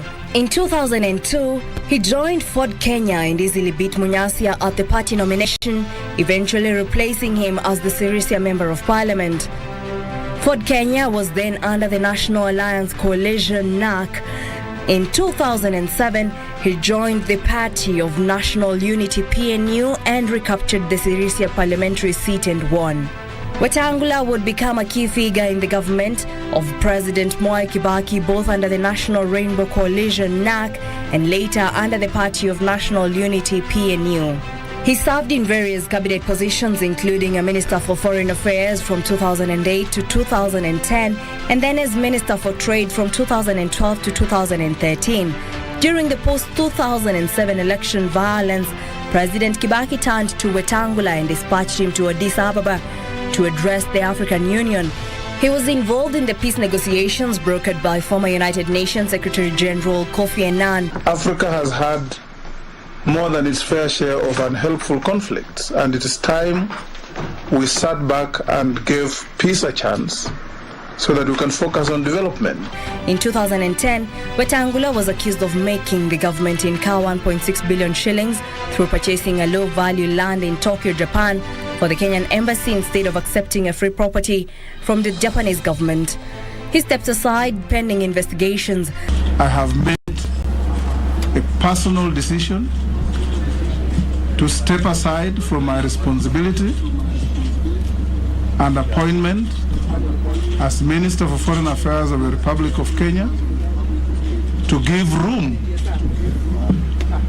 and pleasure to those who have been haunting and tormenting me for the last 3-4 weeks, to give room to the very able arms of investigation to carry out investigations, and I can assure you, without any fear of contradiction, that my innocence is guaranteed because I am absolutely clear. In 2011, Wetangula was absolved of wrongdoing in Tokyo scandal and reinstated as minister. In 2013, Wetangula successfully vied for the Bungoma senatorial seat following the nullification of Muskari Kombo's win. The same year, the Coalition for Reform's Democracy Code appointed Wetangula the Senate Minority Leader. Wetangula successfully defended his senatorial seat in the 2017 elections under the National Super Alliance NASA, retaining his Minority Leader position in the Senate. However, in March 2018, Wetangula was ousted from the Senate Minority Leadership and replaced by Siaya Senator James Orengo of the Orange Democratic Alliance, ODM. Ahead of the 2022 general election, Wetangula and his Ford Kenya party joined the One Kenya Alliance, OKA, to support Deputy President William Ruto's bid for presidency. Reporting for the Cabinet, I'm Jackie Wambiru.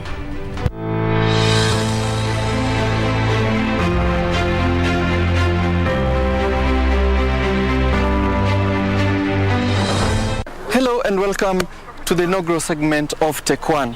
But the intro aside, we move swiftly to looking at one of the advancements in technology of earphones. Those items that you plug into your ears when you want to listen to your favorite tunes and podcasts. What exactly is the evolution of earphones, and what are the current trends in what makes them a technological advancement? According to Counterpoint Research's latest global hearables market report, unit sales grew by 44% year-on-year during the first quarter of 2021. China showed the highest growth year-on-year, while North America continued to occupy the largest share.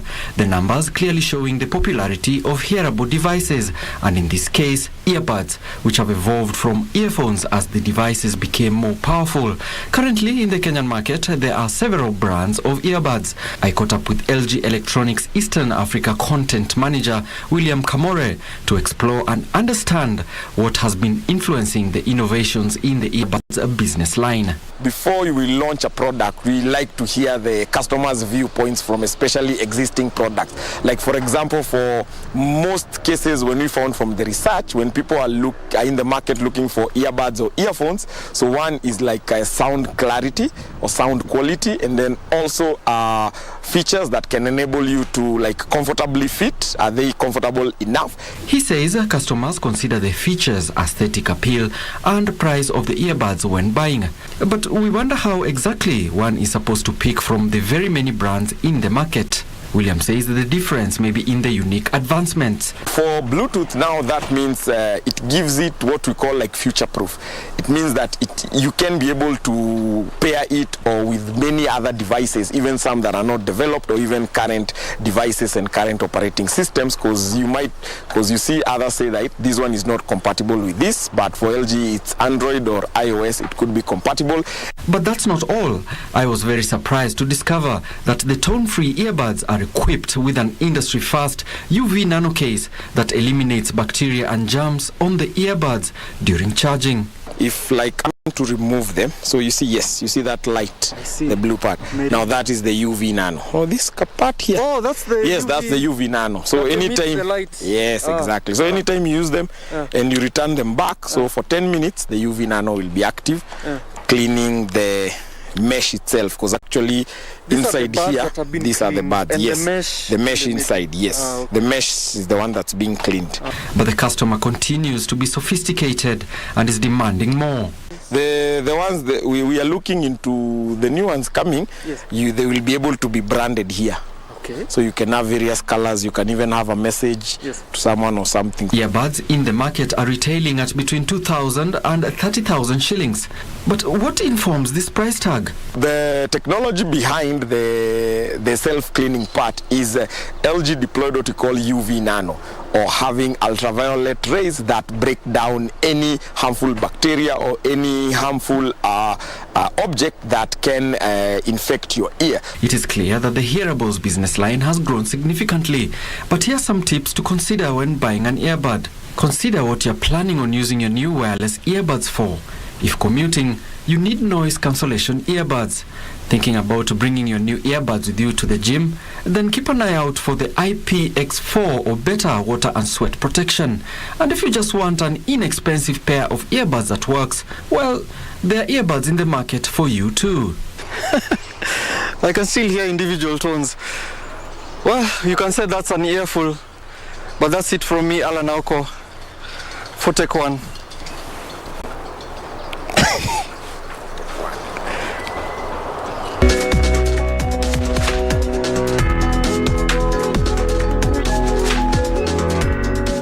Kenya is the leading exporter of Black Tea in the world. However, due to price volatility, diversification has been embraced in the tea sector, with processors investing in orthodox, purple and green teas because of higher returns. Before one takes a sip of golden tea, a long and tedious process is involved. But before we get to the tea making process, it is important to note that there are different types of tea. Our focus is on the making of orthodox tea, which basically refers to loose leaf tea produced using traditional methods, hence the name orthodox. Orthodox tea is a way of processing tea. There are many ways of processing tea. But in orthodox tea, the leaf is rolled. We use a rolling machine and not a cutting machine. In a nutshell, it involves plucking, withering, rolling, oxidation or fermentation and drying. In Mathioya, Murang'a County, to commence the process, plucking, also referred to as tea harvesting, is done by hand, especially among smallholders, or the use of machinery is employed. In this region, hand picking is preferred to mechanization. There are machines that will only be applicable on areas where the terrain is ideal. Otherwise, where it is very steep, we will still, of course, be working on hand picking. Tea harvesting involves the removal of the tender growing shoots from the surface of the bush, and producers can choose between fine and coarse plucking. For 2 leaves and a bud, and a soft one, because that will give a better quality at the factory. Now, the process of picking is to remove the shoots before it gets too long. And ideally is because when you remove the good shoots, a bud develops to become another shoot. So if you let your tea overgrow, you will be wasting in that you cannot sell this bit here. From the tea plantations, we head to Central Highlands Kiriti factory, where tea leaves are received at the tea collection center. Freshly harvested tea leaves are transported to the factory in open lorries to ensure aeration in order to retain the color and freshness of the leaves. Here the quality of the green leaf is checked, sampling of each bag, foreign matters are removed, and loads of 10 bags are weighed and conveyed to the withering section. The leaves then undergo the withering process, which involves spreading the leaves thinly on troughs or wire netting, which allows free access to air. There are 2 types of withering: open withering and closed withering. The open type of withering is the natural way of extracting moisture from the leaves. The average length of time for withering is 18 to 20 hours where troughs are used.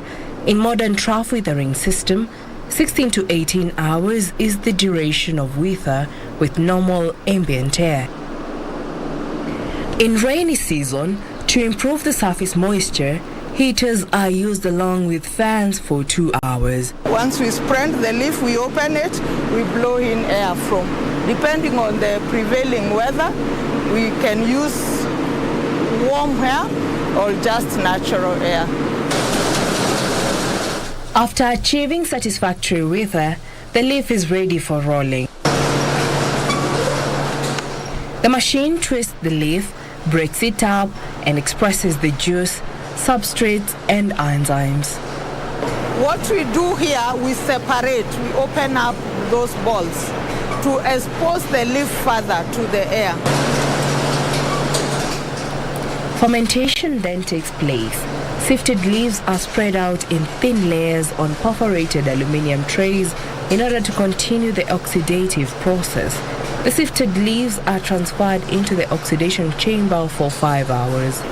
Here the leaf changes color and turns into a dark coppery tone. Typical aroma develops at this stage.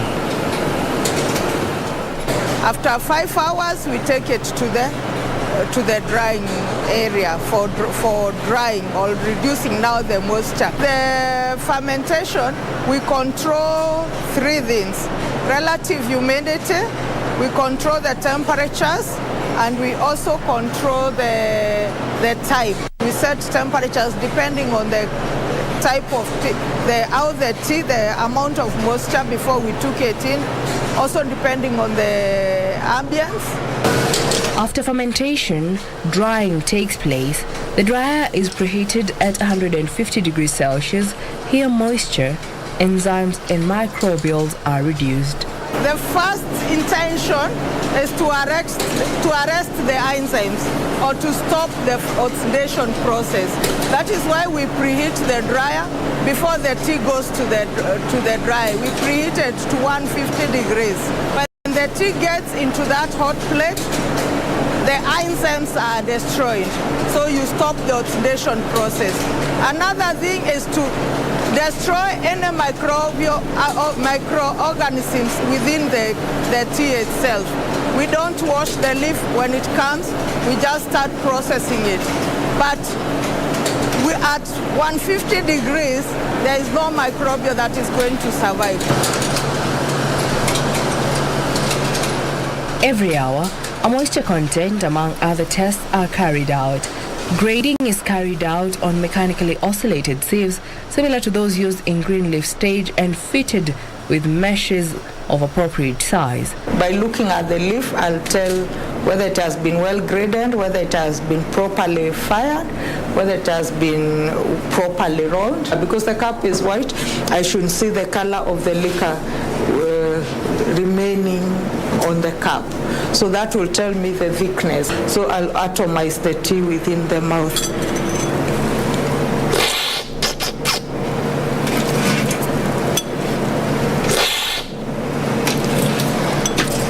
So the reason I'll pull that like that, it is to get the flavor of the tea in the mouth. I also pull it to taste with all my taste buds. Finished grades are then stored appropriately. And this is how we do it. We package it, each grain in its own packet. The weight per bag vary per grain, but it's between 35 kilos to 65 kilos for our kind of teas. So we package it, and this is how now we get the tea to the market. Reporting for The Process, I'm Jackie Wambiru.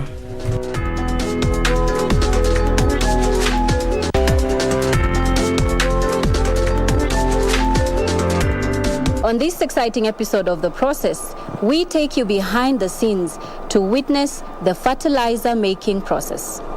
Fertilizer has been an age-long product, mainly from natural organic material like manure compost or other animal and plant products.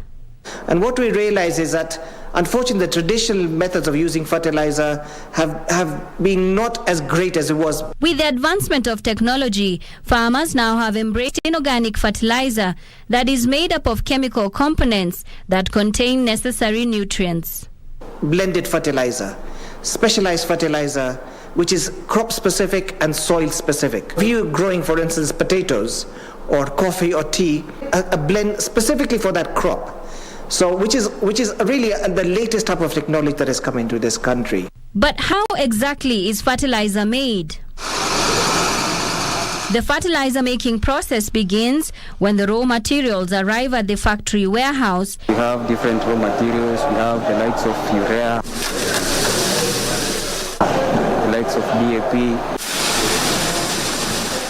diammonium phosphate. We have the likes of SOP, the likes of MOP, and filler. Filler is the lime. So when the raw materials comes, we load them in the loader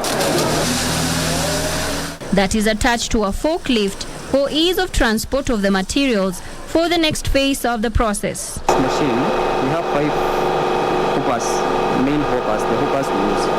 So these 5 hoppers, we have 5 different raw materials. Hoppers are the machines that are used in the mixing process.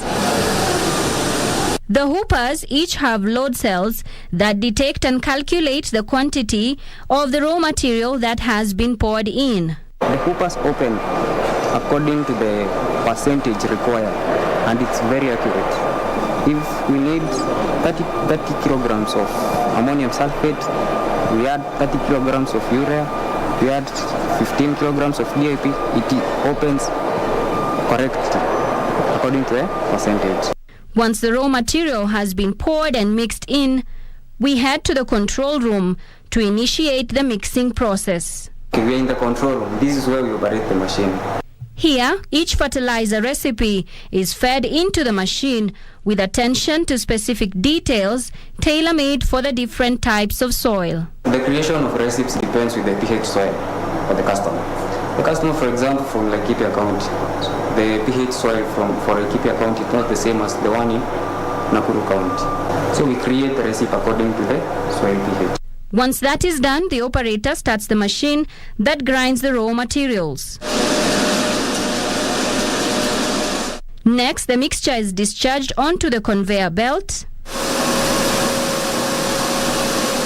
The conveyor belt then ferries the product to the bagging section of the factory. Here is where we do the bagging. So the bagging system is having thin sensors.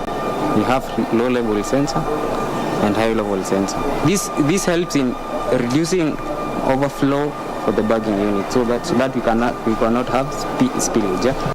At the packing section, the machine automatically weighs and pours the fertilizer into bags that are manually fixed onto the machine. It's set. For example, you're doing the 50 kg bags, the 25 kg bags, and the 10 kg bags. So for the 50 kg bags, they start bagging. The bags are then filled up with fertilizer and moved directly to the threading section for sealing. And it's then carried by this belt, the conveyor belt, and then the guys at the end, they pack it in the pallet. From here, they are ferried to transport to be deployed to the market. Reporting for KBC from Industrial Area in Nairobi County, I'm Nisi Imano.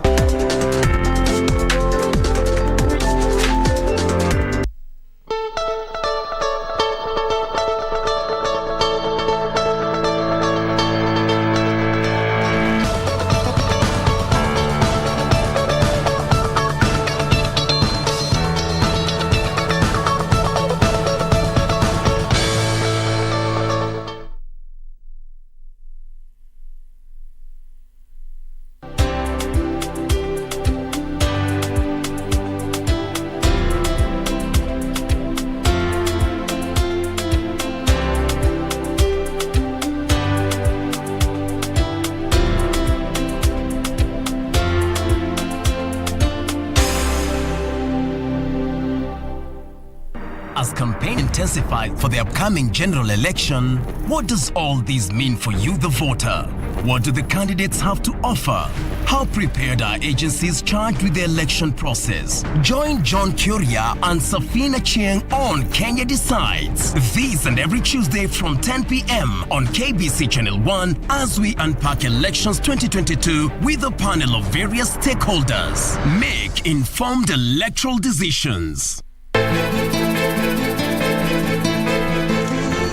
Pili, na lapa ni wako hapa nyuma. Unaendeleaje? Better without you all over my face. Lakini kama leo hakutaki, siakwambie tu. Hata sio kwa kifikiria watu kualika watu kama hiyo. Kufanya hii sherehe limeniudhi sana. Wenyewe wanasema kila soko lina mwenda wazimu wake. Naona yule ndo wetu hapa.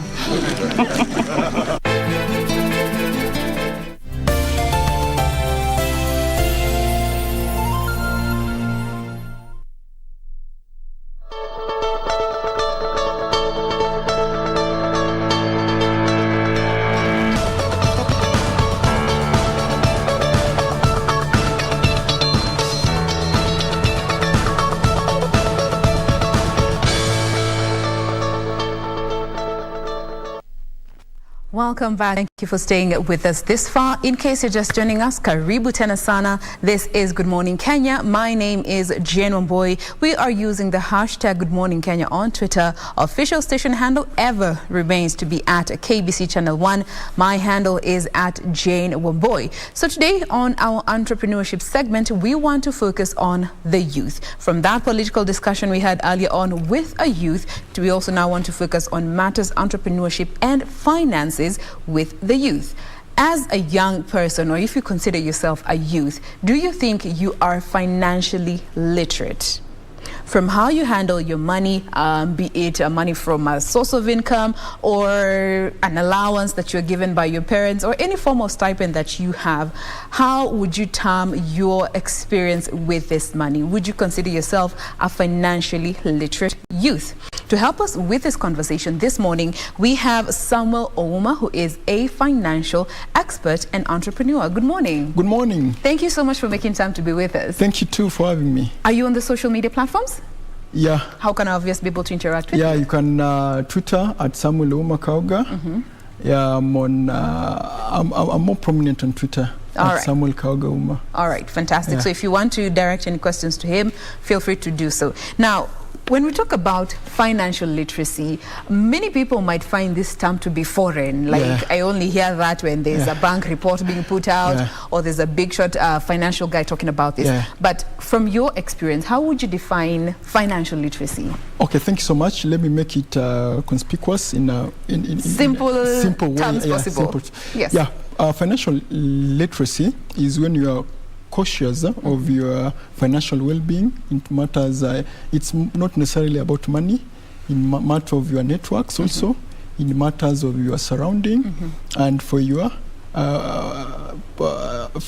growth. Yeah, so having a clear vision of your money and how you plan your money and things like that, just being cautious of your every cent. Okay. Yeah. Now, for the most part, we always hear that the youth are not financially literate, a big chunk of them at least. Is this a statement that you actually would agree with? Yeah, I agree. And we've done a research on that. We did a research on, and it's partly because they're not exposed. There's massive financial exclusion of youth in the country, and also because they are of themselves, they not take part of the financial discourses, and then they not keep themselves updated on the financial dynamics.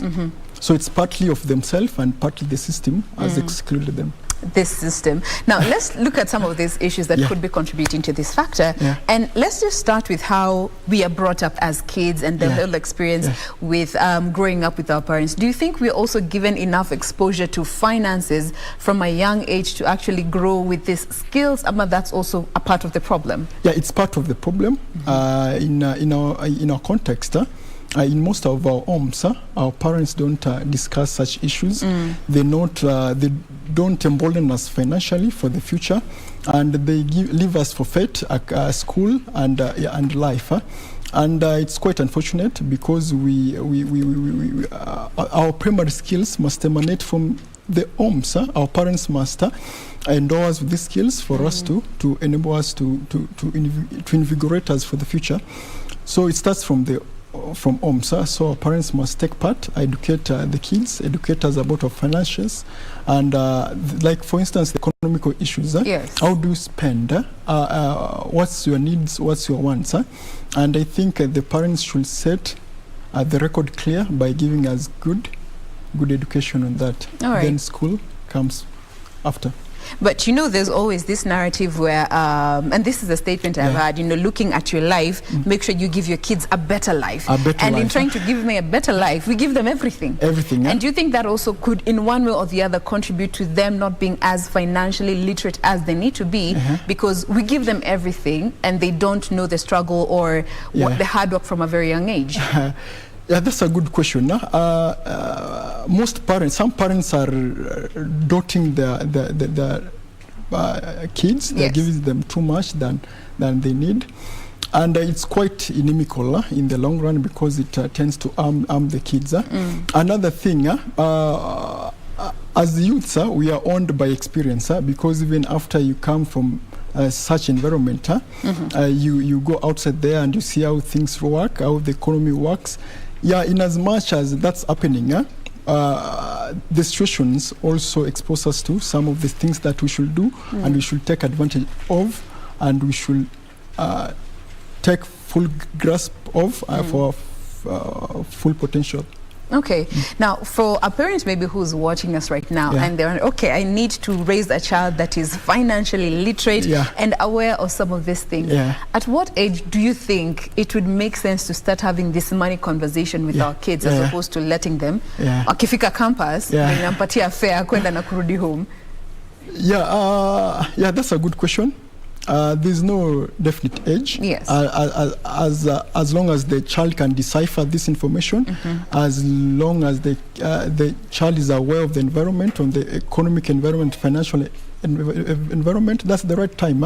It's not about the age 10. No, it's about can the child decipher this information? Can the child make good use of this information? That should dictate. So to each their own. Your own. All right. There's a kid I saw on TikTok the other day talking about ROI, and this child was around 9 or 10. All right. Then it's also a matter of environment. Where do you hail from? Because you find sometimes there's kids who are exposed to this information because their family is able to give them this skill set. They take them to better schools that cascade this knowledge at a very early age, and it's a matter of where do you come from. But generally, let all our parents give us this knowledge. All right. And now you've mentioned the whole aspect of schools and education, and for most of us, looking at especially campus where some of these courses are offered, you find that financial related courses are mostly for those that are doing either accounting course or a business course, but it's not a unit that is offered to all students. How is this also a part of the problem? Thank you so much. That's a big problem because we should put financial education as a core unit in our school, whether you're doing finance or not, because it's part of everyday life. And you know, our education system is out of touch with reality. We don't know what's happening in there. Our education is not pragmatic. It's that not is practical. The 844 system that we're moving from? Not what the content. It's not the system. It's not the system. The system might be good, but the content, at the end of the day, is the content. We're not emboldening our youth for self-dependence. We're not giving them skills to help themselves for the future. So the government must make financial education part of the schooling setup to help the kids to be self-reliant and to help them also realize their goals. All right. Now, maybe somebody is also watching us and wondering, okay, financial literacy, fine, I know it, but why is it important to be financial literate, regardless of your age, whether you are young or whether you are much older, but especially for the youth? Why do you think it's important for the youth to become financially literate as early as they can? Thank you so much. Number one, let me bring it from this context. Money is the number one enabler. Yeah, from money you can do whatever, everything else you want. Yes. Then it's through this money that can help us in our daily life to meet our bills, to meet our goals and things like that. Once you have, then another thing that I must add at this point, most of us as youth and as people, as Kenyans, we don't work with budget. We are freestyling everything. Freestyling. Yes. We are haphazard consumers. Like you find somebody didn't have a plan to do anything, but he bumped in on something good, into something good in town, and that's how he spend. You do find that I did the research and found that most people buy credit 20 shillings, 20 shillings, and these small monies that we spent incessantly without any summation. It's a lot of money. Yes. If you do an annual calculation, that's a plot. It sums up to a huge So at the end of the day, let us work with the budget. Yeah, the budget will give us a good track record and also will help us to spend well. Because then another thing, it's because of our economy, or I don't know, because of our culture, most of our people don't want to budget for wholesale expenditure. Once you budget for wholesale expenditure, things are cheap. Yes. Things are, you get, mainly things are cheaper. Most of us, it's part of our culture. It's not partly culture, partly economy. We don't know how to spend our money. We don't know how to use, we don't know the real value of money. We don't know the real value of money. Once you know the real value of money and how to use it, yeah, we will be emancipated from most of the challenges that we have. So let us work with budget. It doesn't matter how small your monies are, budget for it. Yes. And also derive the most value from it. Okay. Yeah. Now, this brings me to this wave of fintech apps that we have and mobile lending money apps. What are your thoughts on them, first of all, and the youth who are involved? They're good, but another thing, they're good on one side, and the other side, that they have come to enslave the youth in unprecedented ways. Because, entrepreneurs come in to offer solution, and they offer solution in a way, in the fintech, in most of the exorbitant, they have rates, and once people see you are desperate, they have come to exploit the desperation in our youth. They have not come to offer solution. Yes. Yeah, they have not come to offer solution. They have come to exploit our youth, and it's quite unfortunate that the government and CBK has not come into. Yeah, that's number two. It's a good idea because at the end of the day, our youth have high-level fecundity. They churn ideas. They have innovations that need resources to be realized. But I don't think fintech came to do that because of the rates, because the amount they offer for the youth cannot come up with, cobble up something that can help them generate something. They just offer short-term solution for you to consume and pay back and things like that. All right. So I can maybe call upon the government or people with goodwill or with financial wherewithal to come up. I don't know, there's a wave of, we call them VC, venture capitalist. Okay. People who come up, they listen to youth pitch the ideas, and once your idea is feasible, they come and help you. Yeah, and we must work on such issues because statistics show that government does not offer real-time employment, and most people are employed in private sector. And in countries like in the US, people setups like Amazon's, Walmart, and employ innumerable number of people. And that's why they can do anything, and government they take control of the systems, and government does nothing because they hold the economy. And we urge the government to invest in our youth, give us opportunities. And like I told you, we did a research. We found that there's a massive financial exclusion in the youth, and we have a plan on how to assuage that solution, such lacunas. And maybe, I don't know if you can allow me to call everything set. Maybe we need investors to help us. We've started. We have traction to help us scale up, to help our youth realize their dreams, and also see what they can do. Because at the end of the day, as an entrepreneur, finances is a big thing. Very big. Big thing. Yeah, because you've won that tender, you've won that contract, you have that job, you have employees, but you have scarce resources.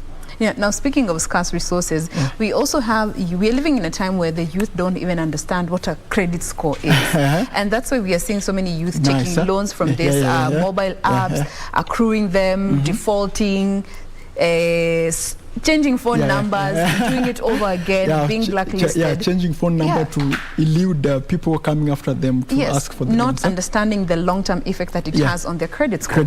Credit score. Yeah, that's a good one. Number one, you know, like in North America, credit is a big thing. In fact, if there's a crash on credit issues in America today, the economy could collapse. And people like Lipa Leta and Aspira were coming to see into that space. Yeah, and but another thing is education. You know, education is the panacea to once somebody is educated. And as the knowledge, then things work out. Yeah, and knowledge is not everything. Application of knowledge is because our youth have knowledge. They're pregnant with ideas and information, but they don't apply them. Number two is now the government also to create a suitable, conducive environment that can help our youth to realize their dream and to help them expose their financial potential. All right. Now, let's talk about good debt and bad debt. Yeah, nice.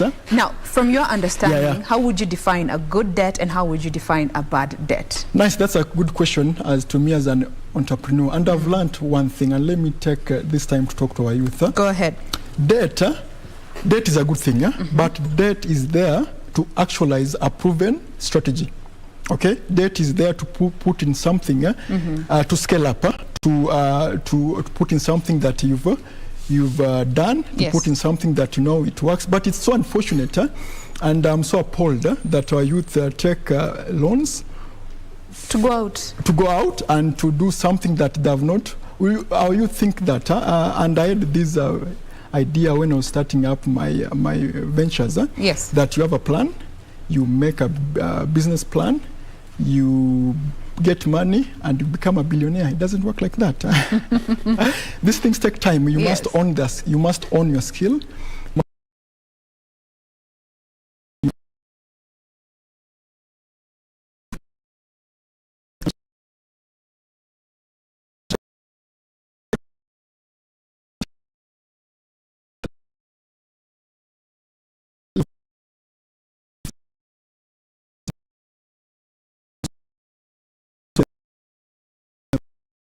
In a dicey situation, yeah, loan is a good thing. Debt is an enabler. Debt is a enabler. Yeah, and if you know how to use it, good for you. If you don't know, that's why we're having this discussion. Yeah, so I have a proven system. Know how your system work, and we call it. There's a shark and a dolphin. I came to learn about this when I'm in line of my entrepreneurial journey. You find like banks are like sharks, and as you start your venture, as you start your financial journey, and financial is an issue. Get money from dolphins. Dolphins are your family members. Dolphins are your friends, because there are high chances that you'll tank in your first venture, and if you tank, the dolphins will not come at you with the rage that sharks will come at you. Then after you've proven the record, after you have data, after you have something, you'll go back to the shark, and shark will give you money because you have traction and you have everything. That's a good way to put it. Dolphins. Then another thing. At initial level, sharks will have nothing with you. The banks will not, who are you? We don't know you. But after you build your record, you have a track record. People want to know how to multiply money. And once also goes back to your credit score. Yeah, once you know how to multiply money, sharks will look for you. Hey, Mr. Uma, we have some 50 million for you. Where are you? That's why you find billionaires, they are accruing their wealth because they know how to multiply money. Sharks are looking for them. They have a record and things like that. Yeah. All right. Now, we're living in a time where the social media platform has revolutionized everything. The online platform, it has disrupted everything, your traditional way of doing business. And the youth are at the center of this disruption. How can they also turn around this social media wave? Because we are seeing so many youth earning money from the social platforms, but they don't know how to handle this money as well. Social media as a tool that can be used to also build on our financial literacy. Thank you so much. That's a good question, but I'm usually frustrated that our youth spend time on social media looking at things that do not add value to them, spending time on things that don't add value to them.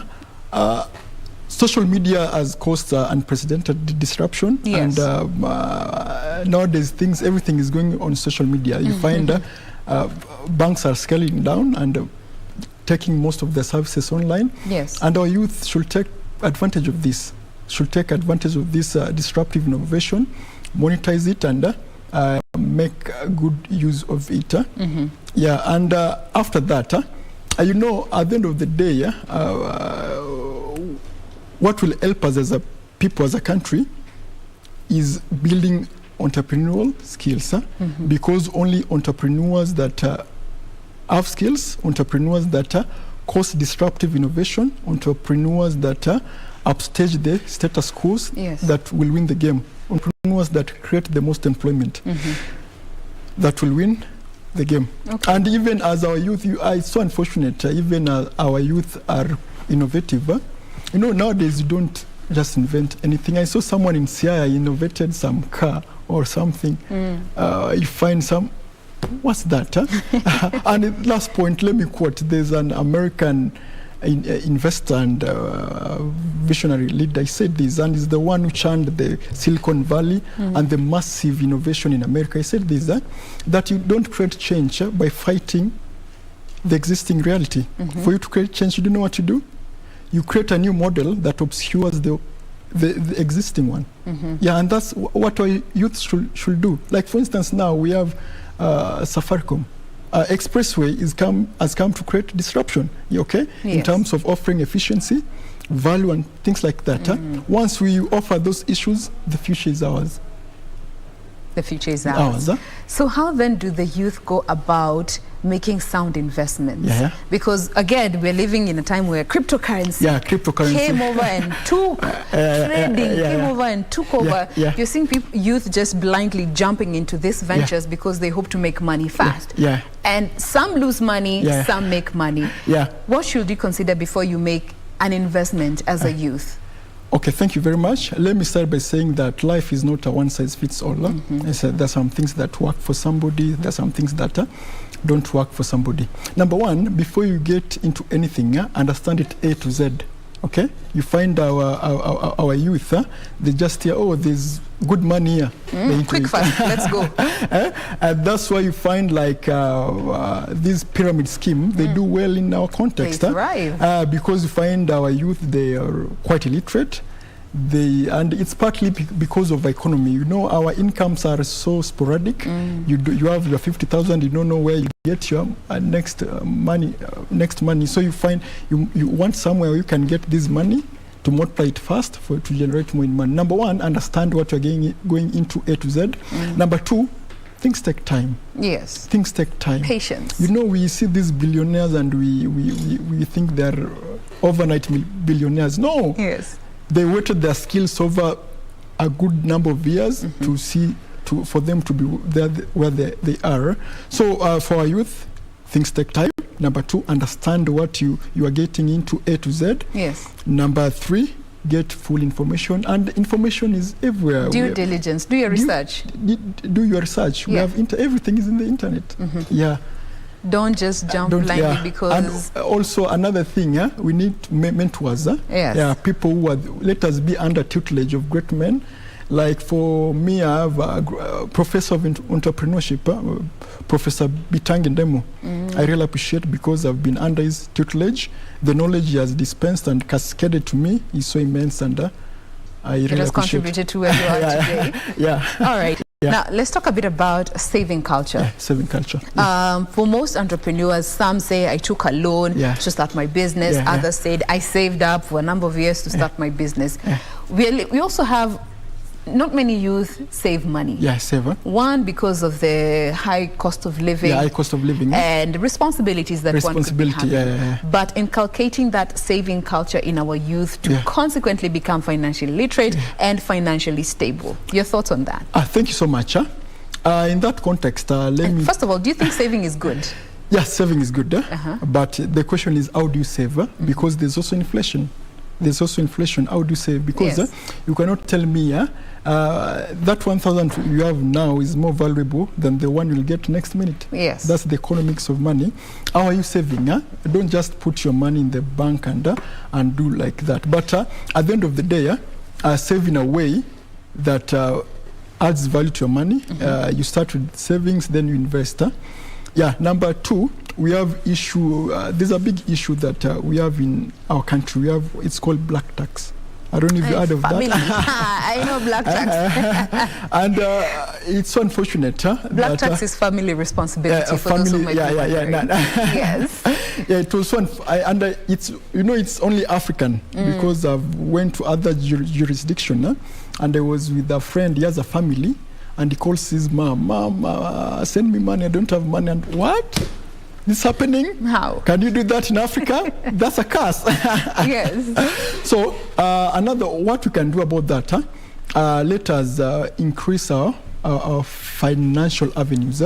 Let us for us to meet all our expenses and to have something to save. You cannot only depend on one source of income. Yes. Life is so capricious. You don't know what will happen next. They can say tomorrow, KBC is closing. The government is bankrupt. Okay.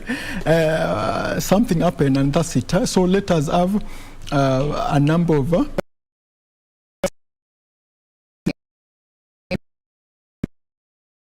give us, because we find we don't save because of our strict budget. Number two is for you to create wealth. We are told that live within your budget. No, for you to have something, you must live below your budget. It's quite fascinating, but that's it. Build your wealth portfolio, invest, live below your. Then after you build something, you can sherekea.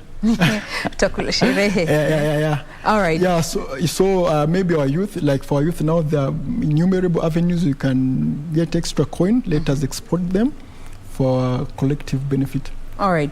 Now, there's also this wave of group of friends coming together, especially the youth, and setting up a business. Nice. What are your thoughts when it comes to group ventures, and what should you bear in mind, or rather would you advise the youth when it comes to going into business together? Nice, and that's what we call social capital. Yes. And that's the future, because number one, we have different aptitudes, we have different skills. Like for you, where you are a news anchor, you need cameramen, you need people at the back of the system to realize the output. So it's a system of people. Number two, maybe you are endowed financially, and have skills, and somebody knows how to work with systems and do 1, 2, 3. Yes. So when we put all these things collectively, and exploit it, good thing will come out of it. So you can't work alone. You can't work alone. And once we build these networks, and another thing that I might say, who are you? The big question also is, who are you building networks with? There's this big term that say, get the right people in the bus, then decide what to do first. Then decide what to do. You find in the most cases we merge with people whom we don't share collective interest. Yes. At the end of the day, it doesn't pan out well. Get the right people, people who you share the same vision, people you have the same track record. With disparate skills, you cannot come with the same disparate skills, and see how you can cobble your skills for greater benefit. Because at the end of the day, we need each other. Working towards a unified goal. Unified call. Because when we cobble up ideas, because at the end of the day, we have, like I said, we have different skills. maybe you don't have a skill but you have resources, and I need your resources to actualize my skill. Yes. Yeah, so once we team together, there's collective goodwill. All right. Yeah. And that also brings me to now understanding the law when it comes to setting up businesses, and especially for the youth, and understanding the importance of having some legally binding documents that protect you as an entrepreneur or as a youth venture. Why do you think the youth should actually pay attention when it comes to contracts before we sign, going into a deal with someone, you sign a contract and you haven't even gone through the fine print and you end up being conned? Importance of understanding some of these laws when you are an entrepreneur as a youth. Okay, thank you so much. And let me add something. Yes. And it doesn't matter how much you trust somebody. Don't invest when there's not clear record, there's no clear legal structure, and everything is not clear. Number two, our youth must understand the constitutional implication. Like you find now, our company jurisprudence has been expanded. Like if you saw the case that was done by Donald Kokorir, the Lancet case about investors and people who use investors' money to realize their dreams. And our company jurisprudence was emboldened and expanded. So let our youth understand these things, the dynamics of the contracts and things like that. And sometimes you don't have to understand. You can hire a competent lawyer who can do that, who can hold forth for you in that context. Okay. Now, as we bring this conversation to a close, we cannot finish without talking about taxes. And if you are a youth and you haven't filed nil returns, you have about 2.5 weeks to go before KRA comes for you, as long as you are a PIN holder. As an entrepreneur, taxes, we owe the country taxes. And we find some youth don't even know how to file nil returns. Understanding the importance of knowing which tax bracket you fall in as an entrepreneur and how that can protect you in the long run. Okay, thank you so much. You can even give us from your own experience. Yeah, from our experience, like from my own context. I usually have legal docket that handles tax issues and things like that. Number two, the way I say that we need to understand every facet of it, and it's within our purview as a youth, and for us to get exposed and to know of this idea, and everything is out there. Number two, let me talk about taxes as a businessman. Our taxes are quite excruciating to the business setup, and I don't know if the government can do something. It's part of the manifestos we are being told. Part of the manifesto, and that's why I'm usually frustrated also when the youth don't take part in the electoral process, because everything pan out from you find our youth usually sit out this process, and maybe they're impervious of the consequences of the election, but everything emanates from there, okay? The political goodwill of the country. Political goodwill is it's through the leadership that we can get finances to do our business. It's through the good leadership that we can get information. It's through good leadership through the government that the government can create avenues for the youth to expand their skills and do something for the economy. Therefore, our youth, let us not sit down, sit out the electoral process. Let's take part and stand for something after listening to either sides and make a position. An informed decision. Informed decision. All right, now as we close this conversation, there's your karma, just your message to the young people and everyone who's watching us today when it comes to financial literacy and, the benefits that we stand to gain as a people. Go for it. Okay, thank you so much. Let me talk to the youth. Number one, finances, money is the biggest enabler, and therefore I ask our youth to build their social network, concord with their circles also, and to seek resources to expand their avenues for good life. Also, I know our youth have ideas. They are so profound with innovative ideas, and also call the government to come in to help our youth to realize their dreams, and also ask our youth and our people to use budget in using their monies, and also to understand the real value of money and to spend it prudently.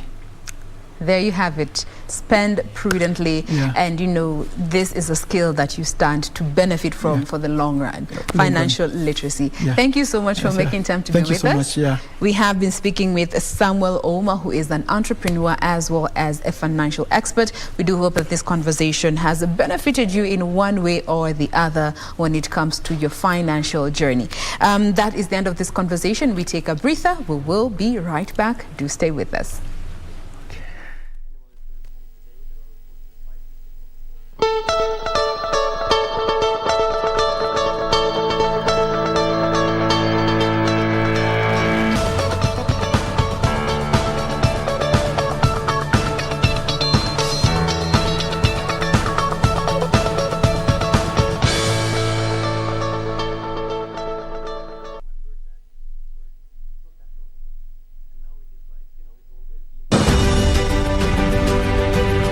In the heart of Kibera lies a hidden treasure, a safe haven where every child is just as important as the other.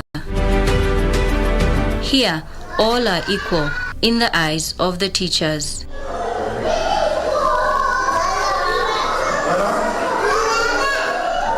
The school is a Tayani within Kibera.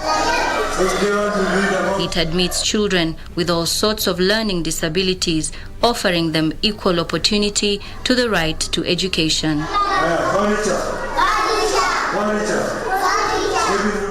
Unlike physical disabilities that are often easily detectable at a glance, in learning disabilities, it is the right assessment that will give the right intervention.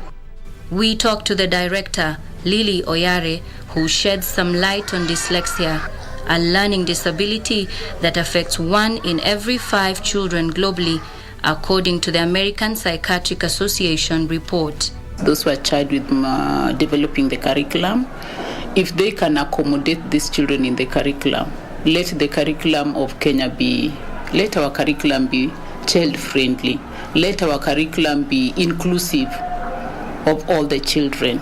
Dyslexia affects areas of the brain that process language, hence children with the disorder tend to be late in talking, can be slow in learning new words, and may delay in learning how to read. Dyslexic, these children have got difficulties in skills, learning, writing, and even reading and even remembering. There are those who write sounds looking the other way around. There are those even you teach them and they cannot even remember. Even if you do for them, they cannot even write. While dyslexia has no cure, it can be managed, and individuals with a disorder can live normal lives as fully functioning members of the society. Earlier, before coming here, I had a conversation with a mother of 2, Kaimuri Karauki, who in her early life experienced dyslexia. My reading was that of a 4th grader, and I had already done high school, and so that's when she did the assessment, that's when she told me I had dyslexia, and I'm like, what? Of course, spelling that word was horrible.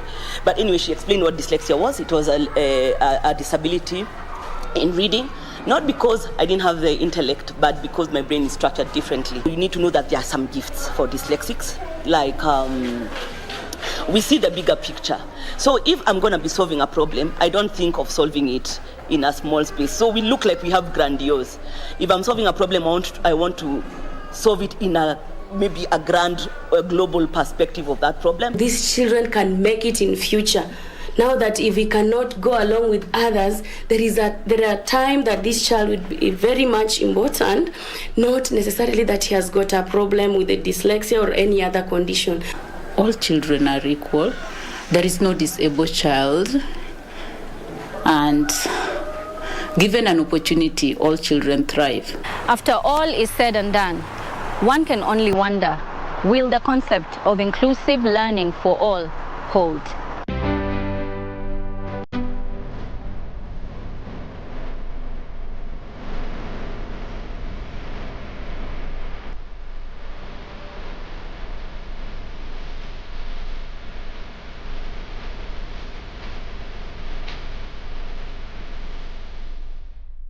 Charity Ngilu, born on the 25th of January 1952 in Makwini district, became one of only 5 women in Kenya's parliament in 1992, following her election as Kitui Central Member of Parliament on a Democratic Party ticket. In the December 1997 general election, she was re-elected to Parliament on a Social Democratic Party ticket SDP, but lost her bid for presidency.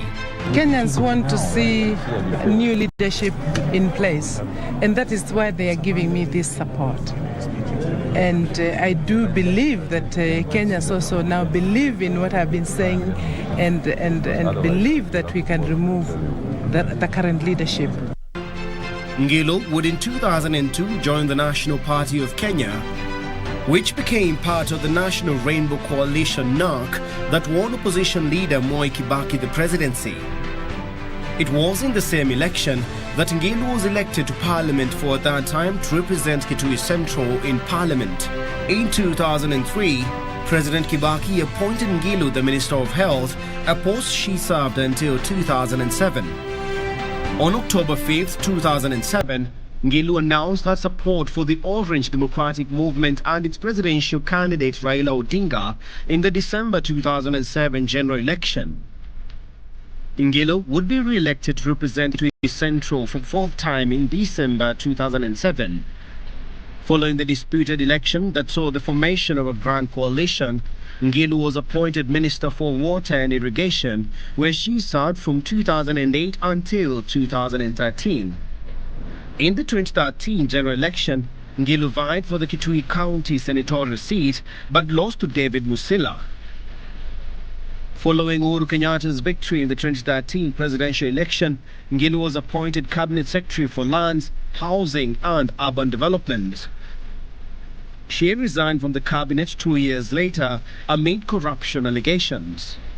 After 2 years in the cold, Charity Ngilu would give elective politics another shot, this time successfully vying for the Kitui Gubernatorial seat.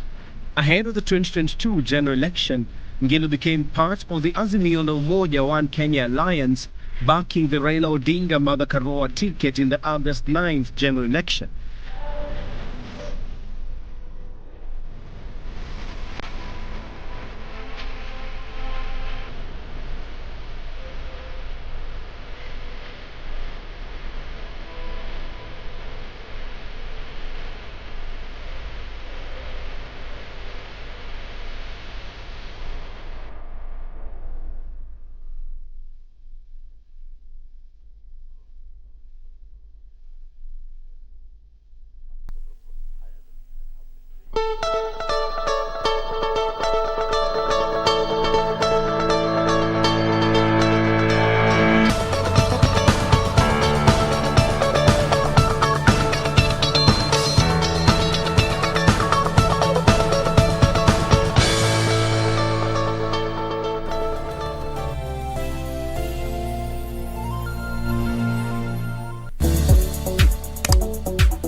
Gibson Gadhu Mbugua almaarufu prosecutor kwenye kipindi Ukipendacho Vioja Mahakamani kwenye runinga ya KBC Channel 1 anaomba usaidizi wako kudhibiti gharama ya matibabu ya figo. Jamaa na marafiki wameandaa mchango mnamo tarehe 11 mwezi ujao wa 6 kwenye ukumbi wa Charter Hall, jumba la City Hall jijini Nairobi. Waweza kutuma mchango wako kwa paybill number 247247, nambari ya akaunti 777626. Gibson amekuwa mwanani wako na wangu kwa muda usiopungua miaka 40 sasa. Ni zamu yetu